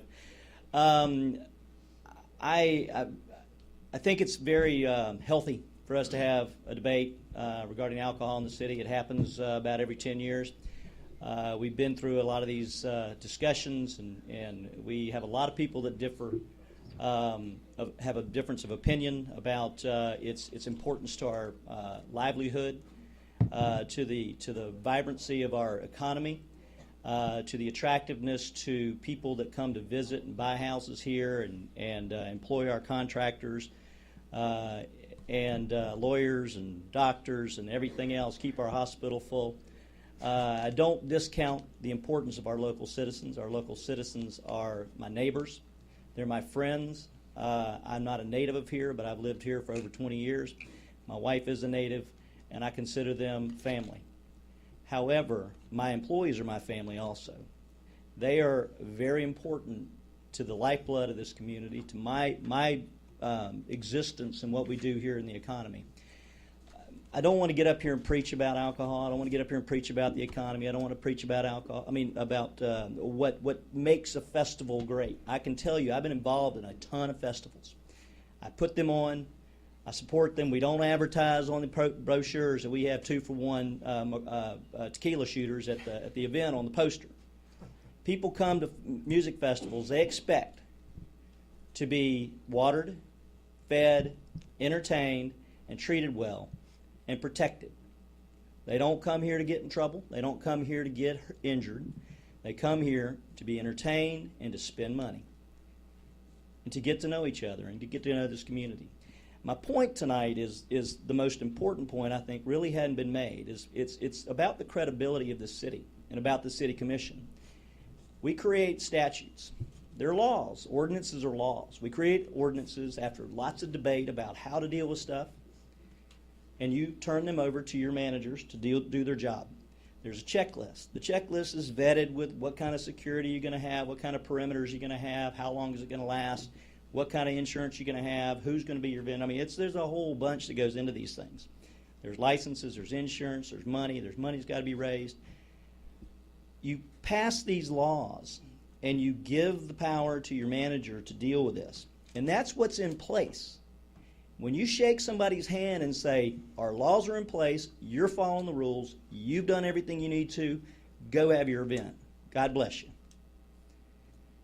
Then you turn around right before the event and pull the rug out from under them. That's bait and switch. That's bad business. And that gives our city a black eye. So y'all may go and debate this at the next meeting. I think the lady's right. This obviously needs a lot more debate, because there are people that feel strongly on both sides, but I feel strongly that we're doing the right thing. But I think that if y'all want to debate it, there's plenty of time to do that. This event, that horse is out of the barn, as they say on this one. And I think that if you do renege on the statute and the ordinance of this city and the process they went through, if they did something wrong, then maybe there's a reason. There's a part of Robert's Rules of Order that says that to bring a vote up again that you have that's been passed, the only person that can bring that vote back up again is somebody who was on the prevailing side. You voted against it last time, so effectively you're bringing this up after losing last time. So that, as part of this is not a Robert's Rules issue because it was dealt with by the manager, but effectively it's the same thing. We don't go by there's no Robert's. But I understand. But that's the proper way to do business. Boy, no, I didn't make that. So I mean, but my point is the reason Robert's Rules has that in place is so somebody can't just bring up something because they didn't like it before. So anyway, my point is it's about the credibility of our city. It's about doing what's right as the city. You as the administrative body of the city is a business, and to do the business of the city in the way you would expect somebody to do business with you. If you came in and had a contract with somebody, and they came in to take care of and fulfill the obligations of that contract, and then you pulled the rug out from under them, you'd be in trouble. And that's probably what the city's going to end up with.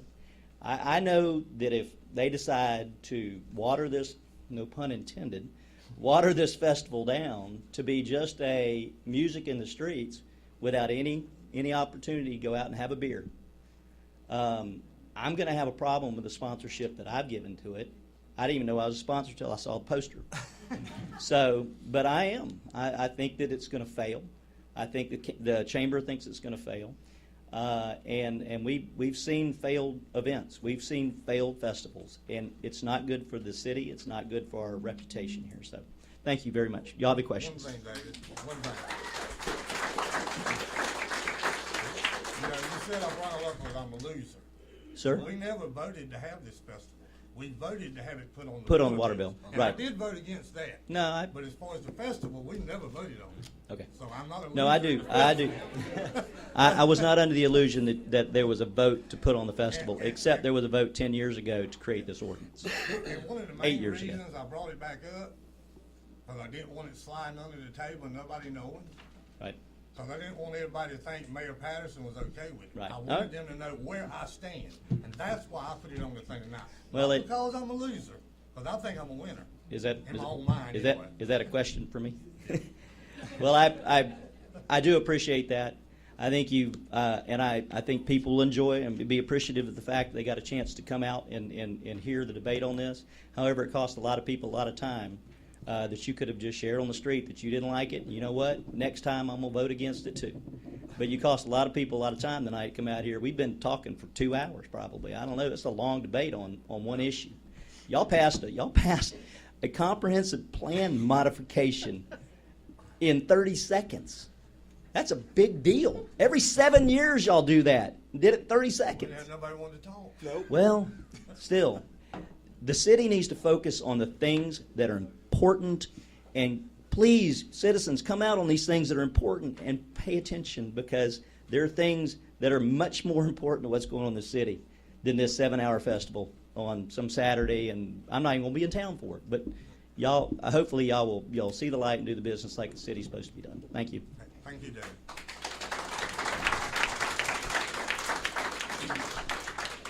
Anyone else? Anyone else? Come on up, Ms. Wood. Sit so long, I can't walk on these old legs. Okay, I'll be brief. Take all the time you want. I say we'll be here all night. I ain't got nothing to do. Well, I'm not gonna stay all night, I can tell you that. And I appreciate what everybody said, and I don't think my motive or anyone else's was to shut down a festival. Please, please, don't. Our problem was open containers of alcohol on public property on Reed Avenue. That was my biggest. And I come from a background, all I know is education and shrimp. But education has been my game since, I counted almost 30 years somewhere in education. The little ones, the middle ones, the older ones, the already educated ones that I've tracked through college. But my concern was the presentation before youngsters of mature adults who I respect greatly, walking around with an open container, and some teenager comes by and says, "Oh, Mr. So-and-so does that." Hey, they tell me at school not to drink and do drugs, but look at that. Look what he's doing, and I respect him, so maybe I need a beer. Maybe I need to. And that's my biggest concern, is to keep it inside somewhere where it's contained and not open containers on the wall. I'm not against a festival. I'm not against anybody who wants to go into an establishment that sells alcohol. That's your choice. But just don't bring it out on public property, public sidewalks, public streets. Just keep it inside somewhere so that those who want to participate can, but maybe we'll protect our youth from some of this. That's my concern, and that's my heart. And certainly, David, we would not want to shut down a festival, an investment in the work, because I've been there, done that, and had it shut down before. and I don't want to do that again. So that's not what this is all about from my heart, and I think from my family's heart, and from so many here feel exactly the same way. But my concern is our testimony, and I'm telling you, alcohol and drugs are a major problem among the youth in Gulf County. Now, if you want to see the statistics and the information that I have, I'll be glad to get it together for you. But that's my biggest concern, and that's my heart. Because I can make a decision of to go, to participate, not to drink, whatever. But it's hard for these kids when they see somebody, if somebody like me walk down the street with a drink in their hand, and then I saw that same kid in a few weeks saying, "Well, Miss Linda, you do this, and it looked pretty good. I'm going to do this too." Then I'd have a conflict there. And that's all. It's not to shut down a festival. Please don't understand that. I'll probably go. But that's my heart. My concern is open containers outside. Put them inside somewhere. Thank you. Thank you, ma'am.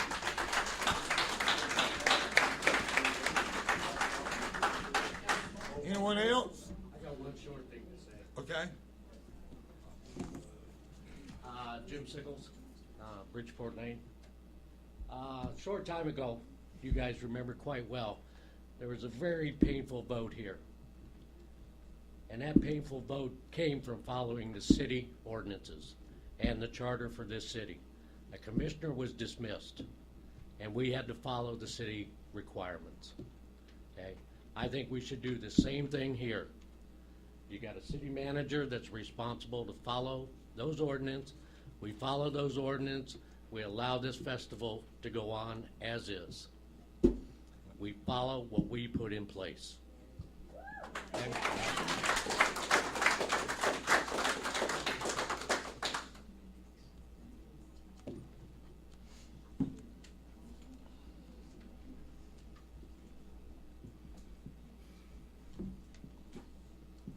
Thank you, sir. Anyone else? Lights are going out. We done? All right. Anyone else wish to speak? Anyone else? Well, I have just a couple questions, Steve, if you don't mind. Come back up.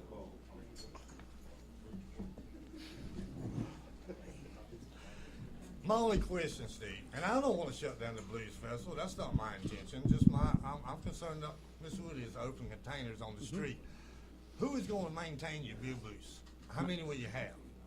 I have, at this point, 2 people in 1 beer booth established and it's going, and we're still working out the details on that, and that will be the Sabrina and Darren, or I can't remember the name of their company, but they are Yeah, licensed and they're I know. insured. Uh-huh. Okay, and who's making the money off the beer sales? They are? The chamber is, The chamber's making the definitely. money? Okay. Would there be any way we could not have beer sold on the street? We just covered this two mean, different that- times, and this is the exact same answer I gave you. If we don't have the beer in front of the festival, we're going to lose a lot of the festival. And another piece of that puzzle is people will bring their own drinks anyway. They'll just do it illegally. We know that. They can bring their own drink? No, heck Oh, no. okay. No. That's illegal. Can't. You know, and just to make another mention, I talked to a lady, and this has nothing to do with the Blues Festival, but it has to do with drinking on Reed Avenue. And she purchased a shop there on Reed, and she said they were wanting her to stay open after 5 on Fridays. Who's just they? as a place for people to shop. Who's they? But she said the drunks that come in there from the establishment right beside her, well, no way she would stay open after 5. And that's just what she told me. Who's asking her to stay open? Huh? Who is asking her to stay I'm not open? sure. It was just different people, I guess. I Okay. don't think it was the chamber or anybody like that. We just won't know why she didn't stay open after 5. And that was her reason for not staying open after 5, because of drunks. That's not the problem we have here. Yeah. I know. I'm just trying to cover all the bases I'm trying to cover with you, Steve, is all. Yep. And,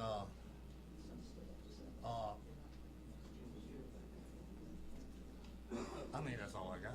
All right. Thank you, Steve. Anybody else? We all good? All right. But then, I'm gonna talk to Jim now. All right. Jim, I'd like to clear up one thing a while ago. When the street dance is held at the 4th of July, do they apply for a beer permit? Do they sell beer on the street? Not that I'm aware of that they sell beer. I know If they you go- don't. I just wanted to ask. Yes, sir. If the They order. don't sell beer. Yes, sir. So when I was stating that a while ago, I was just trying to say that they don't sell beer like the street festival. I'm not saying they don't have any in unmarked cups. Now, I won't say that, but they don't sell it on the street.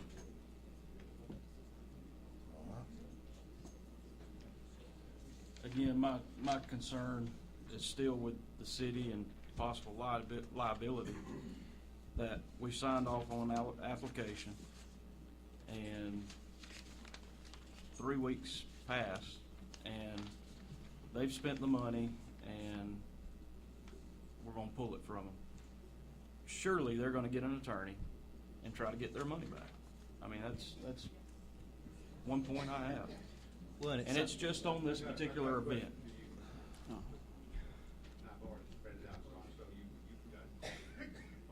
Your brother runs the St. Joe Bar.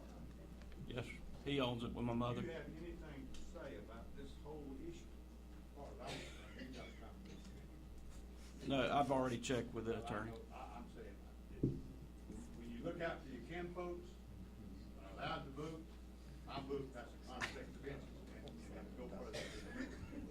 Yeah, thank you. So if I was you, I wouldn't have anything more to say about it. It works both ways. All right, Right.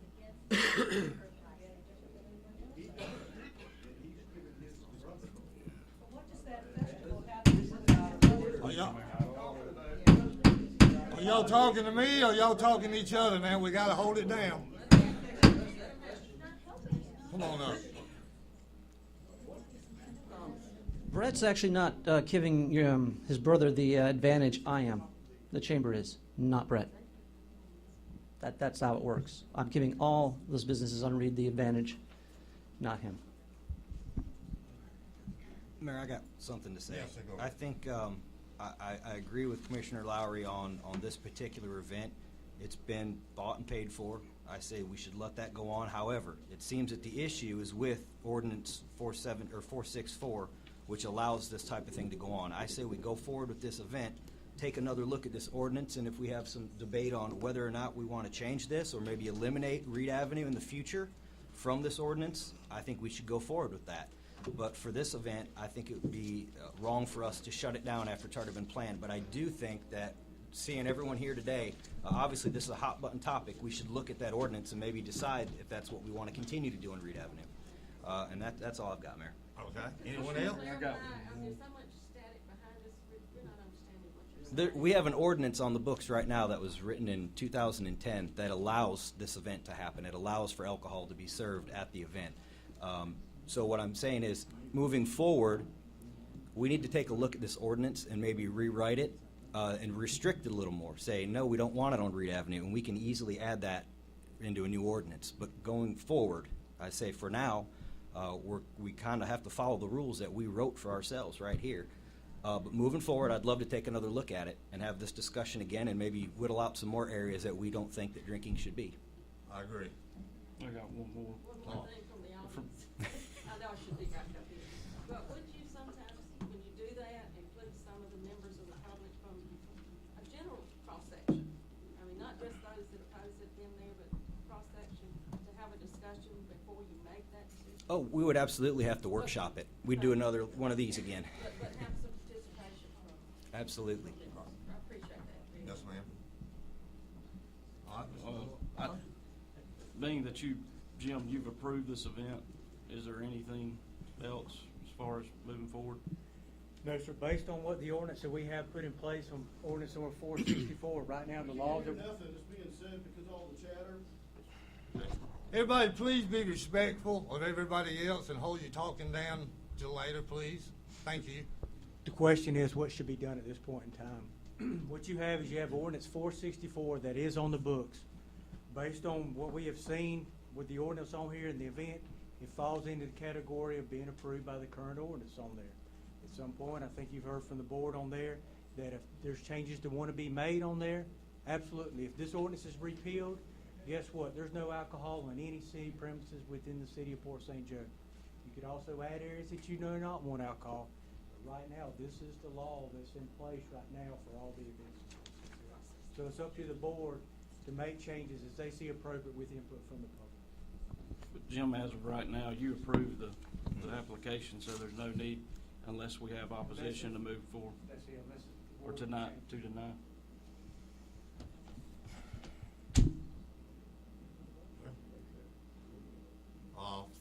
I don't like it. I definitely don't like it. It is on the books. We're not gonna have to vote on it. It's gonna pass as it's already been done. I would say that I didn't hear about this festival for 5 months ago. I never heard about it. I only heard about it less than a month ago. I can tell you all the ways they've advertised it. I just hadn't heard it. Nobody's told me. So, I mean, maybe I just don't pay attention. I don't know. But like I say, we will be taking a look at this thing. Let's do a workshop on it. We will do a workshop on it as far as where you can and where you can't drink in the city limits. But I think there are some places you don't need to. Come on up, Mr. Mayor Lee.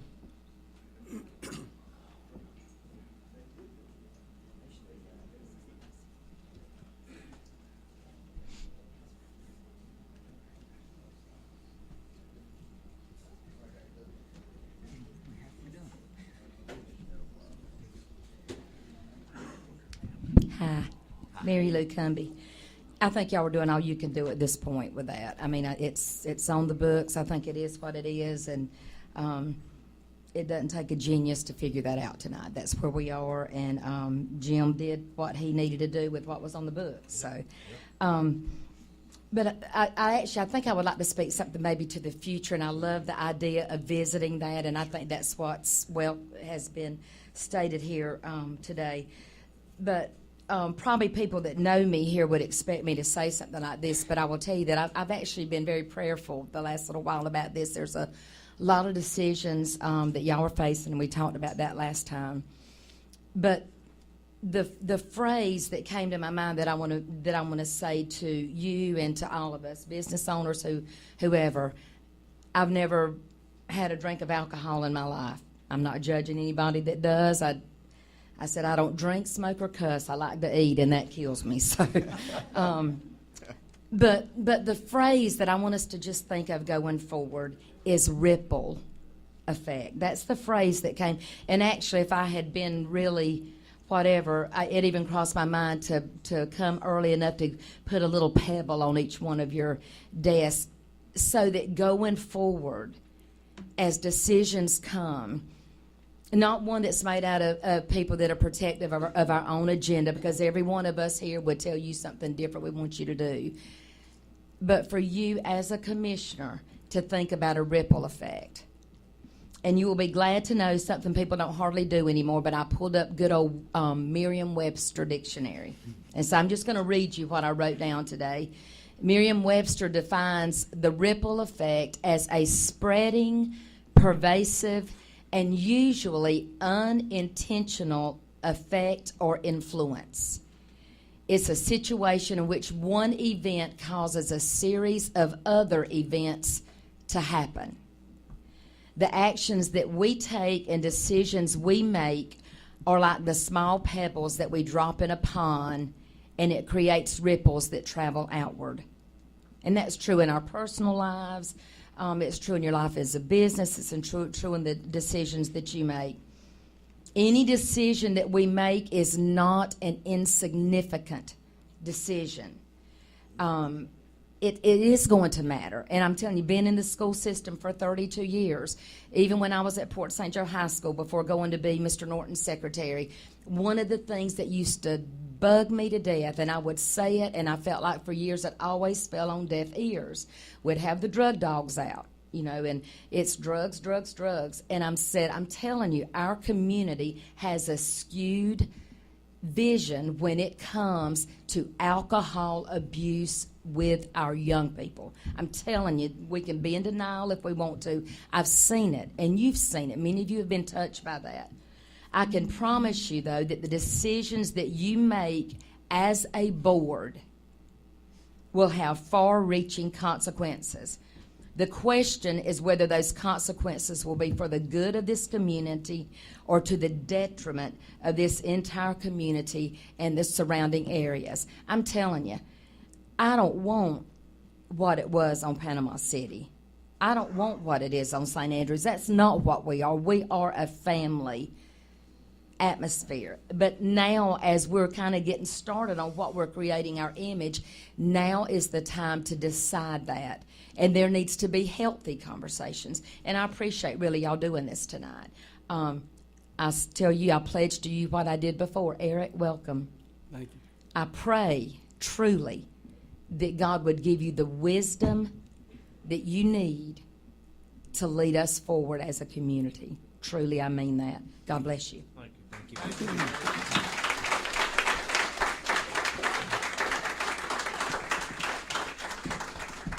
Before we wrap this up, does anybody else want to speak? Anybody else? All right, so I just want to make a statement. The Blues Festival looks like it will go on, and I'm not against the Blues Festival. Let's get that one thing straight. I am not against it, but I am against open containers, as some other people had said in this room. So I just hope we will look at this ordinance, and we will make this ordinance so we won't have to have a meeting like this again. I thank you all for being here on this issue tonight. Each and every one of you have been heard. What you said has been taken into account. And as I say, this is on the books. They can have it as they want to do it. I just wish you wouldn't have the beer outside on the streets, but it is what it is. So, next. Yes, sir. On the new business, first item we have is facility accessibility. Mr. Bruce Ballister was going to be here tonight, Mayor DeCalfort, but he is not here. Okay. But he's happy about that. This is actually ADA compliance is what this is for. You have leftover money from your CDBG projects technically used for ADA compliance. The restrooms behind City Hall, the restrooms at the CCD. Yeah, let's take a 5-minute recess.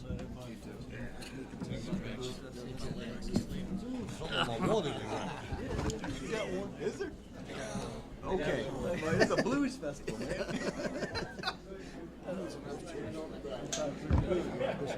Oh my gosh. It's clearing out.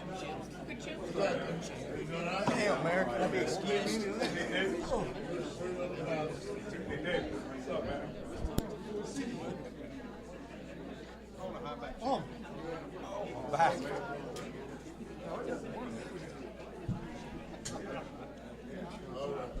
About ran out of water. I've got about 2 swallows left. I think I got a little bit left.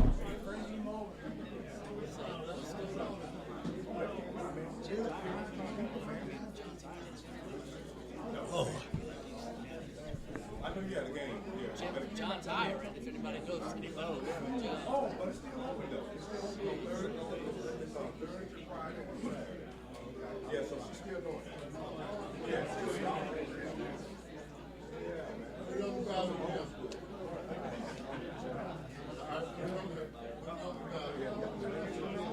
What's up, man? All right. Yeah,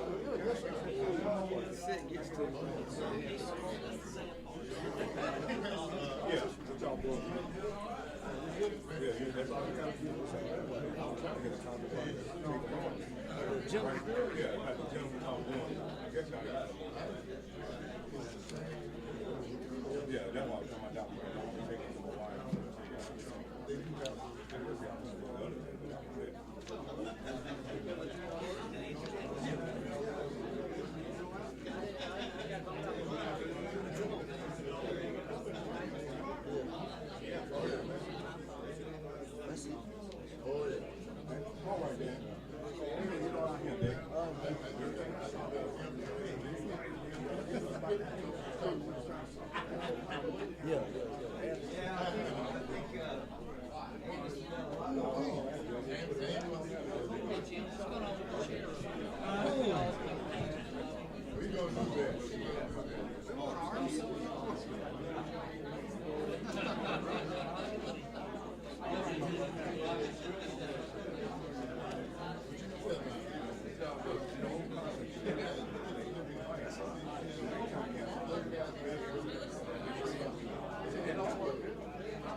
It's cold in here.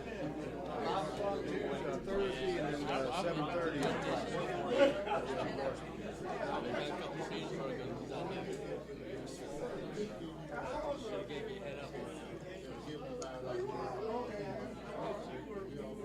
I was in a whole different area.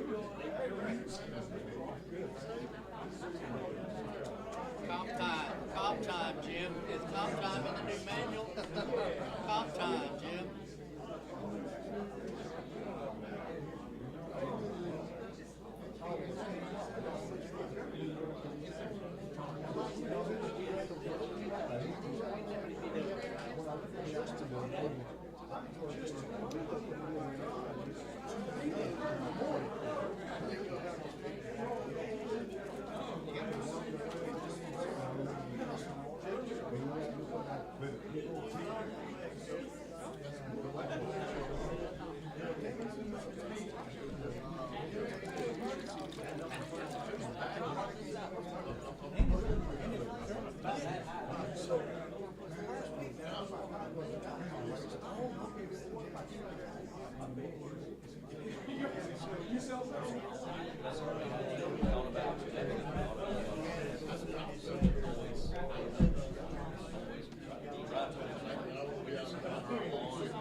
Oh, inside.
I did, yeah.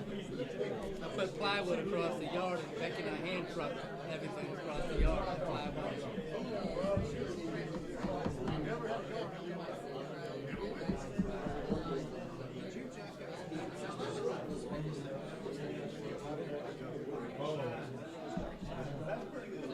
Let's get this thing going, Jim. Jim, let's get this thing going.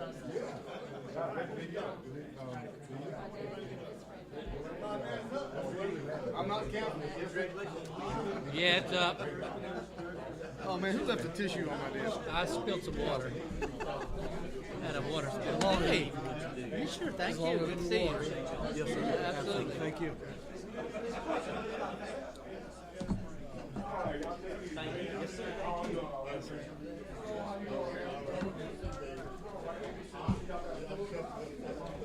There's Clay. I was wondering where you were. Chester said he squared you away. Told you all about it. Yeah. This is the normal. Back to normalcy. I love doing this. Yeah, you're making that thing hard. You're gonna break it. It will. On the top of it. Let's see. Hey, where'd all the people go? Hey, Chief, send Commissioner Lowry this way. Close the door. We're gonna get this thing over with now. All night. No public comments. No public comment. Jesse, you're not speaking. Not many of them. You're not speaking.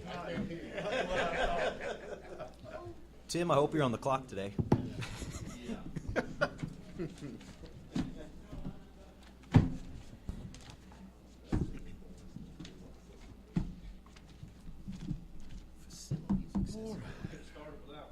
No, I wouldn't do that. All right, we're back in session. Jim, you got anything else? Yes, sir, we're referring to the facilities accessibility, ADA compliance that Mr. Bruce Ballister gave to you. Like I said before, this is money that's left over from your CDGB grant that could possibly be used for ADA compliance on there. Staff recommendation will be to see if we can work with Mr. Ballister. Pat Howard will be here on Friday to see if some of this stuff could be done to help some of our facilities and make sure they're ADA compliant. And we've got the money. This is coming from the CDBG, so You'll what would happen? find the money. Yes, sir. So it would come out of that. It would not be separate money coming out of the city. All right. So is that the wishes of the board to try to move forward with that? Yeah. Probably need a Yes, vote. yes, It's I don't just think state anybody has a federal problem. money. I'll make a motion, move forward. Have a motion from Commissioner Lowry, second by Commissioner Brazette. All in favor, say aye. Aye. Motion carries 5-0. All right, the next item is the Ward Ridge building repairs. I know Mayor had one concern last week about the actual pavement out front, about, possibly striping, blacktopping.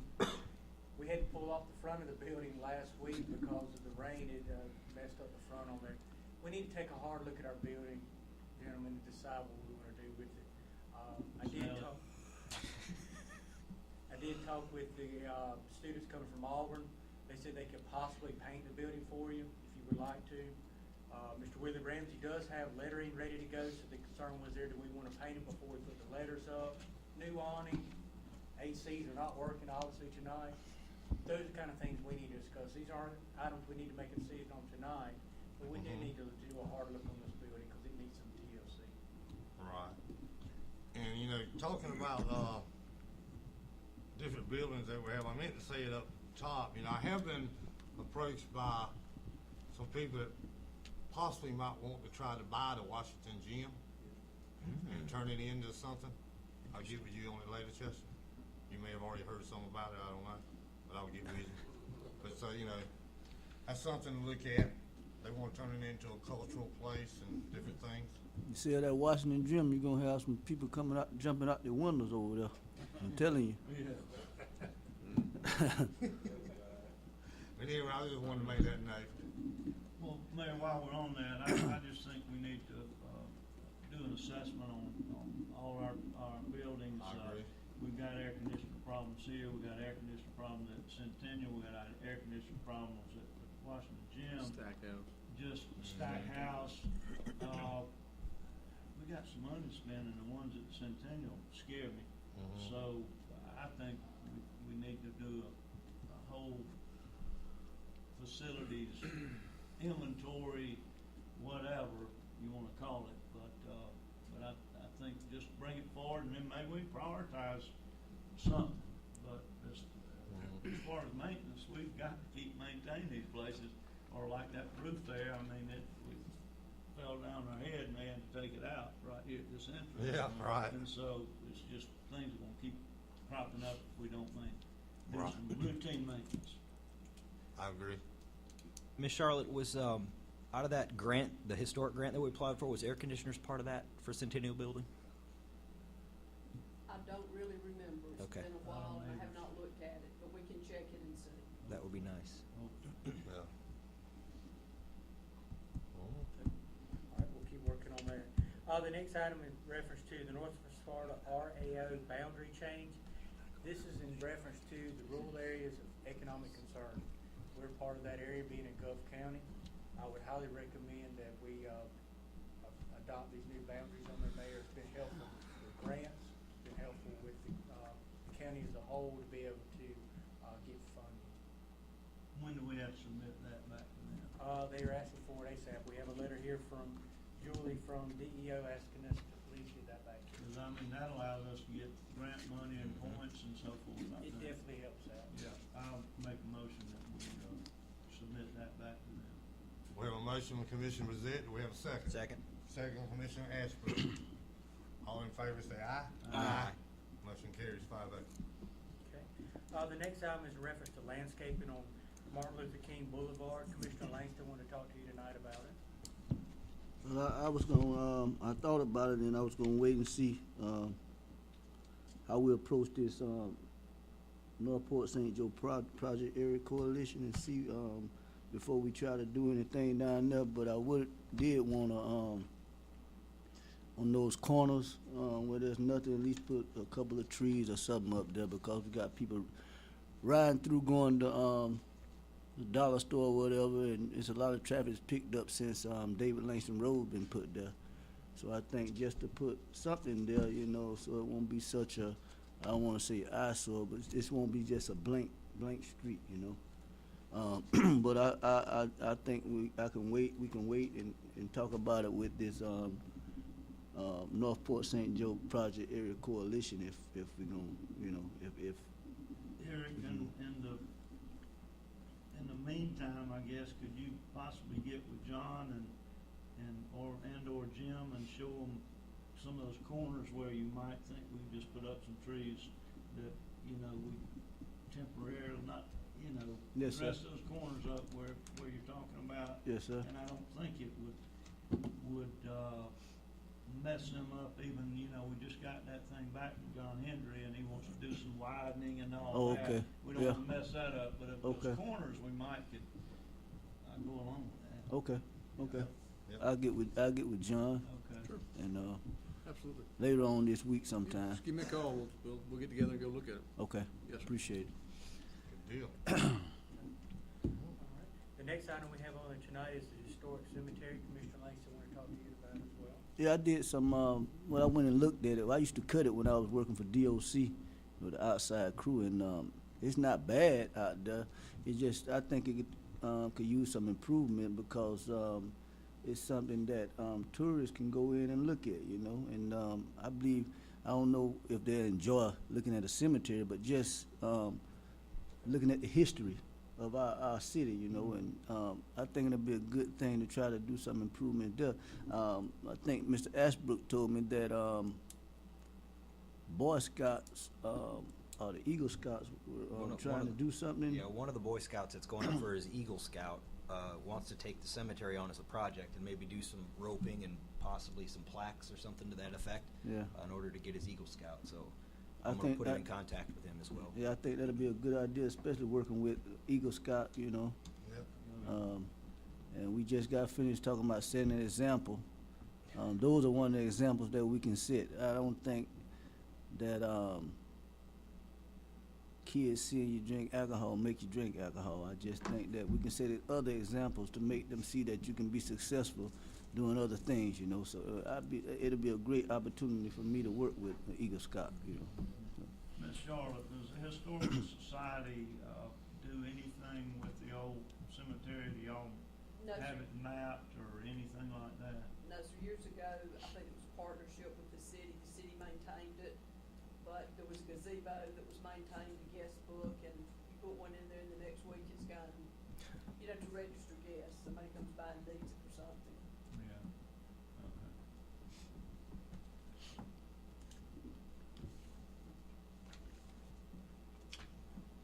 That it, Jim? That's all I had, man. Okay. Public Works. Yes, Mayor, thank you. Just a quick update on our water line replacement. This is the CDBG portion that we're doing. We have one connection left to make the interconnect with the existing to new, so that will be done Thursday morning. We have all of our customers are on and tied, tied to the new line. We did get approval, I believe it was last week. Is that correct? From North Florida Water Management District to extend that project boundary to include Highway 98, the looping that Clay had drawn up and we discussed. Those materials are going to be delivered tomorrow, but it's not something we're going to do right away. We've been kind of backlogged in a lot of different things. This project sort of drug on with the improvements on North Bay and Avenue A, so our intentions are to be complete with that project by Thursday. What we're going to do thus far. We'll move over to MLK for the sidewalk project starting Monday and get that off of our plate. And from there, we've got a series of a few smaller projects that are hanging out between Overstreet and the Cape. We've got to get those done. Then we'll circle back to installing that 3-inch line down 98 and abandoning that 6-inch in the road. So right now, that's our intentions. We are down, down one equipment operator. We had a gentleman that has been there for about 7 months, decided to take another job, and so his last day was Friday.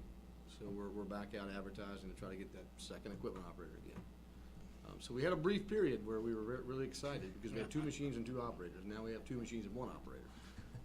So we're hoping to be able to fill that fairly quickly and get back on track to where we need to be. Was there an equipment trailer on here? Yes, Mr. we Anderson? did them in the agenda. We came up with the RFP. We did open up on Friday, so it is in front of you tonight. Mayor and Commissioners in there. This was a budgeted item. This was in relation to the equipment and the truck and the trailer. It was also tied together last budget year. So there was $18,000 budgeted, and I believe it came in at 13, around 13. So it was yes, it was under the under what we had budgeted. So. Need a motion on that? Yes, it was a bidded item out, so yes, I would. Make a motion to approve. We have a motion, Commissioner Bazette. We have a second. I'll second it. Second, Commissioner Lowry. Any further discussion? All in favor say aye. Aye. Motion carries 5-0. Mayor, that's all I had, unless the board had any questions for me. I used to run heavy equipment when I worked at paper mill. You're hired. Hired. Come on. Any more questions for John? All right, Larry. Mr. Mayor, I really don't have anything tonight, but I'll field any questions you have. I don't have any. Anybody have any questions for Larry? All right, Finance Director. We put January's financial statements out this week. We're moving along fine as far as our budget's concerned. I don't see any problems.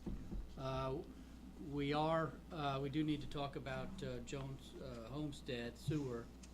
We're at about 56 customers right now. We have to get to 65, and we've kind of hit a stall on that. So we're going to have to call them, I guess. We need to call them and tell them what we got and see what our options are. By the next meeting, we should have some information. We're gonna give them a call. We've tried and Mike's done Yeah, as good a job as we can. I'd recommend going ahead. Jim, is there any way that we can loan ourselves the remaining 9 tap fees out of, say, BP funds, and then as people hook up, we put that money back? Would that make the project work? Certainly a question we could pose. Yeah, that's all I mean, we got. that we're going to get it back. It's just whenever we get hookups. Yeah, we can agree to buy the 65 grinder pumps and go forward from there. Maybe they'll bite on that. Well, that's, But Sounds if they'll do it, I mean, that's an easy workaround. It's only nine pumps, so. we're close. Yeah, and the one thing I still want to throw out there, I think I've said it several times, is the fact that we still have 53 customers. I think it's very important that we all understand. Clay and I still have to get together, because even though there's 53, there are still, it's a very much, you know, it's a real thing, that there's sections that a system, we can't, you know, we might be able to build it, but we can't turn it on because there's not enough people to push that flow. Yeah. So that's a real, It's real another item to issue consider. we need to discuss with them too. So I think Some it's. roads don't have any customers that are wanting to come in, and others you have multiple. Yeah, and there's only a few with larger than 2-inch lines. I think those are the ones I'm really concerned about. The 2-inch lines and you know, down, which, you know, are really just 2s, but not much of a concern, even if it's just one person. But the 3-inch lines, I think, are the ones that we've got to get together to make sure that, you know, it's gonna work. Mike, we had, I think a little over $60,000 more in the bank this month than we did that last month. Was there any extraordinary thing, or we Well, expect that every month? we did receive a refund on some of the CDBG dollars, so there's always a flex on those grant dollars where we've expended a large amount and we haven't gotten the revenue, or vice versa. We received the revenue and we expended it the prior month, but you know, we're right on track. I think we're up, as our cash balance is up about 400,000 since the beginning of the fiscal year. So we're in good shape, but it's always like that because we're front-loaded on the ad valorem dollars, and that'll flush out. But we do track that monthly and look at the variances, but nothing unusual as far as I can see. That's all I had. Yes, sir. Any other questions for Mike? Hey, Kevin. I don't have anything new for the commission unless you guys have some questions for me. You new guy working okay? Yeah, he's working out pretty well. Good deal. Just a lot of training. All right. Of course, the report from Richie is in there. Everybody take a look at it. And Chief, no, I gotta get you first, don't I? Just unfortunately, I have one thing tonight, and then I'm out of here. But the boat ramp work, you know, I think at the last meeting, Mr. Anderson may update you, they agreed to fund, FWC agreed to fund the concrete work and add some bumper rail. So I have change order number 2 for you tonight, just to add that into the contract. The plan is boat ramp stays open. We'll do 1 lane at a time, so 1 lane will be open at a time.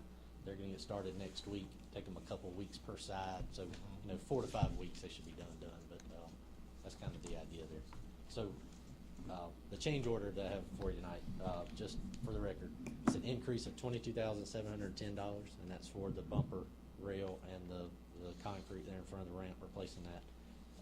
And it takes the substantial completion date out to April 1st, which is 5 weeks, I think, from Monday. So that's for your consideration tonight. That's coming out of the grant. Correct. That's all paid by the grant. So moved. Got a motion from Commissioner Lowry, have a second? Second. Second by Commissioner Ashbrook. Any further discussion? All in favor say aye. Aye. Motion carries 5-0. Clay, while we're on that, I know Jim had some punch list items for them that he's been trying to get them to accomplish, but so far nothing's happened, especially they'll that take care of silt. it. Right. They'll take care of it. They'll have an excavator down there and trucks while they're doing this work, demoing the concrete, Okay. and they'll get all that. We'll make sure they get all that. So Thank yes, sir. you. Glad you're better. Thank you. And that's all I had, unless there were questions on anything else. All right, thank you. Chief? Mayor, on the agenda tonight, there is a retirement payout. I assume everybody has a handout for that. That was somebody came in, we did have a retirement on that. It's in your packet, it's in your handout. Sergeant, Anyway, go ahead. Rusty Birch has entered the drop program and he's asked for a payout of his sick leave. And when you enter drop, what is that? You have 5 years or so? 5 is the most you can stay. You can go any time between the time you apply and 5 years. You gotta go by the end of the 5th year. Gotcha. And the 520 hours is our max, and we've been. We need to vote on it. We got a motion from Commissioner Lowry, a second. Do- We have a second? Do we know, it's my understanding he'll have 482 hours left on the books. Does that zero back out or does that stay on the books? The way I understand it on there, well, we got a brand new person. New handbook, you better read up. You better read your handbook.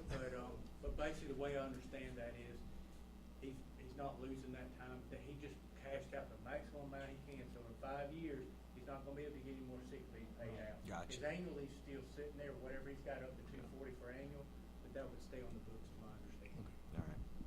Okay, and we pay this out now or when he retires? He's asked for it now, Mayor, if you can kind of pay me now or pay me later, you only get it one time. So if he gets sick, you don't get nothing? Well, what he's got 900 something hours on it. He can't get paid, the maximum you can get paid is 520 hours. So basically what happened is he'd lose that 520, he'd get paid for it, he wouldn't lose, he's gonna get paid for it. The others would stay on the book. Okay. What happened out there. But he could never ask for any more money for sick leave, that's the Is this typical, Jim? To do this before they actually retire? Some do, some don't, it just Okay. depends, you know. Well, It's either pay me motion in now a or pay second, me I guess. later, it's a gamble as to whether you want it now or you want it later. And he's gonna continue to accrue the monthly sick leave as well? That would be the way, we need to go through the process. I just wanna know, if he gets sick, we already paid him out all this money, but if he gets sick, he still can use the 400 hours that's on the book to be off. Right. Okay. Yeah, you don't lose it. All right, we need a motion. Got a motion and a second. You made a motion? He made a motion. I made a motion.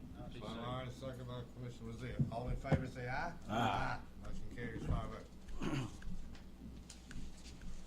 The only other thing I have is I just want to remind you about our upcoming event, Police Department Family Fun Day, March the 10th, 10 to 2, Frank Pake Park. I got one more meeting to announce it, I guess, but there'll be free food, free pony rides for kids, free petting zoo, just like last year. We'll have 20 bikes we're giving away, 10 boys and 10 girls, and You didn't apply for an alcohol license, did you? now this says family fun. Okay. For the record. Thank you, Chief.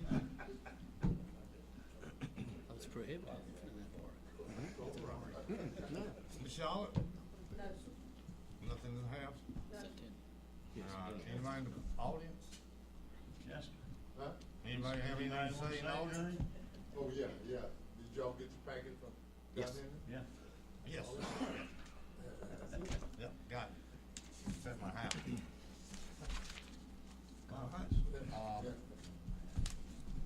Mr. Langston, we'll start with you tonight. Do you have anything to say? I just think it went well with the debate about the open container, and we need to continue to discuss it because we look like we have a lot of concerned citizens both ways, you know. And if we can come into an agreement where both sides could be happy, which I doubt it, but I think it'll be a good step forward. Just having a workshop, you know, is a good step forward, you know. Anything else? That's it. All right, Mr. I have nothing. Nothing at all. Commissioner Lowry. I agree with Commissioner Langston. We did have good discussion, and I agree with a workshop. That would help. It's definitely needed and it's wanted. So, also, I did want to let the board know I was voted a couple weeks back to be on the PIDGET board. It's Preferred Governmental Insurance Trust Board, who handles our insurance and the county's insurance. But wanted just to let the us a better rate. We got 2 heroes right now. That it? That's it. All right, Commissioner Roselle. This late hour, Mayor, I can just, whatever I've got can wait. So, Well, I'm feeling the same way. I'm ready to go home, so somebody make a Motion. Motion and a motion. This is what I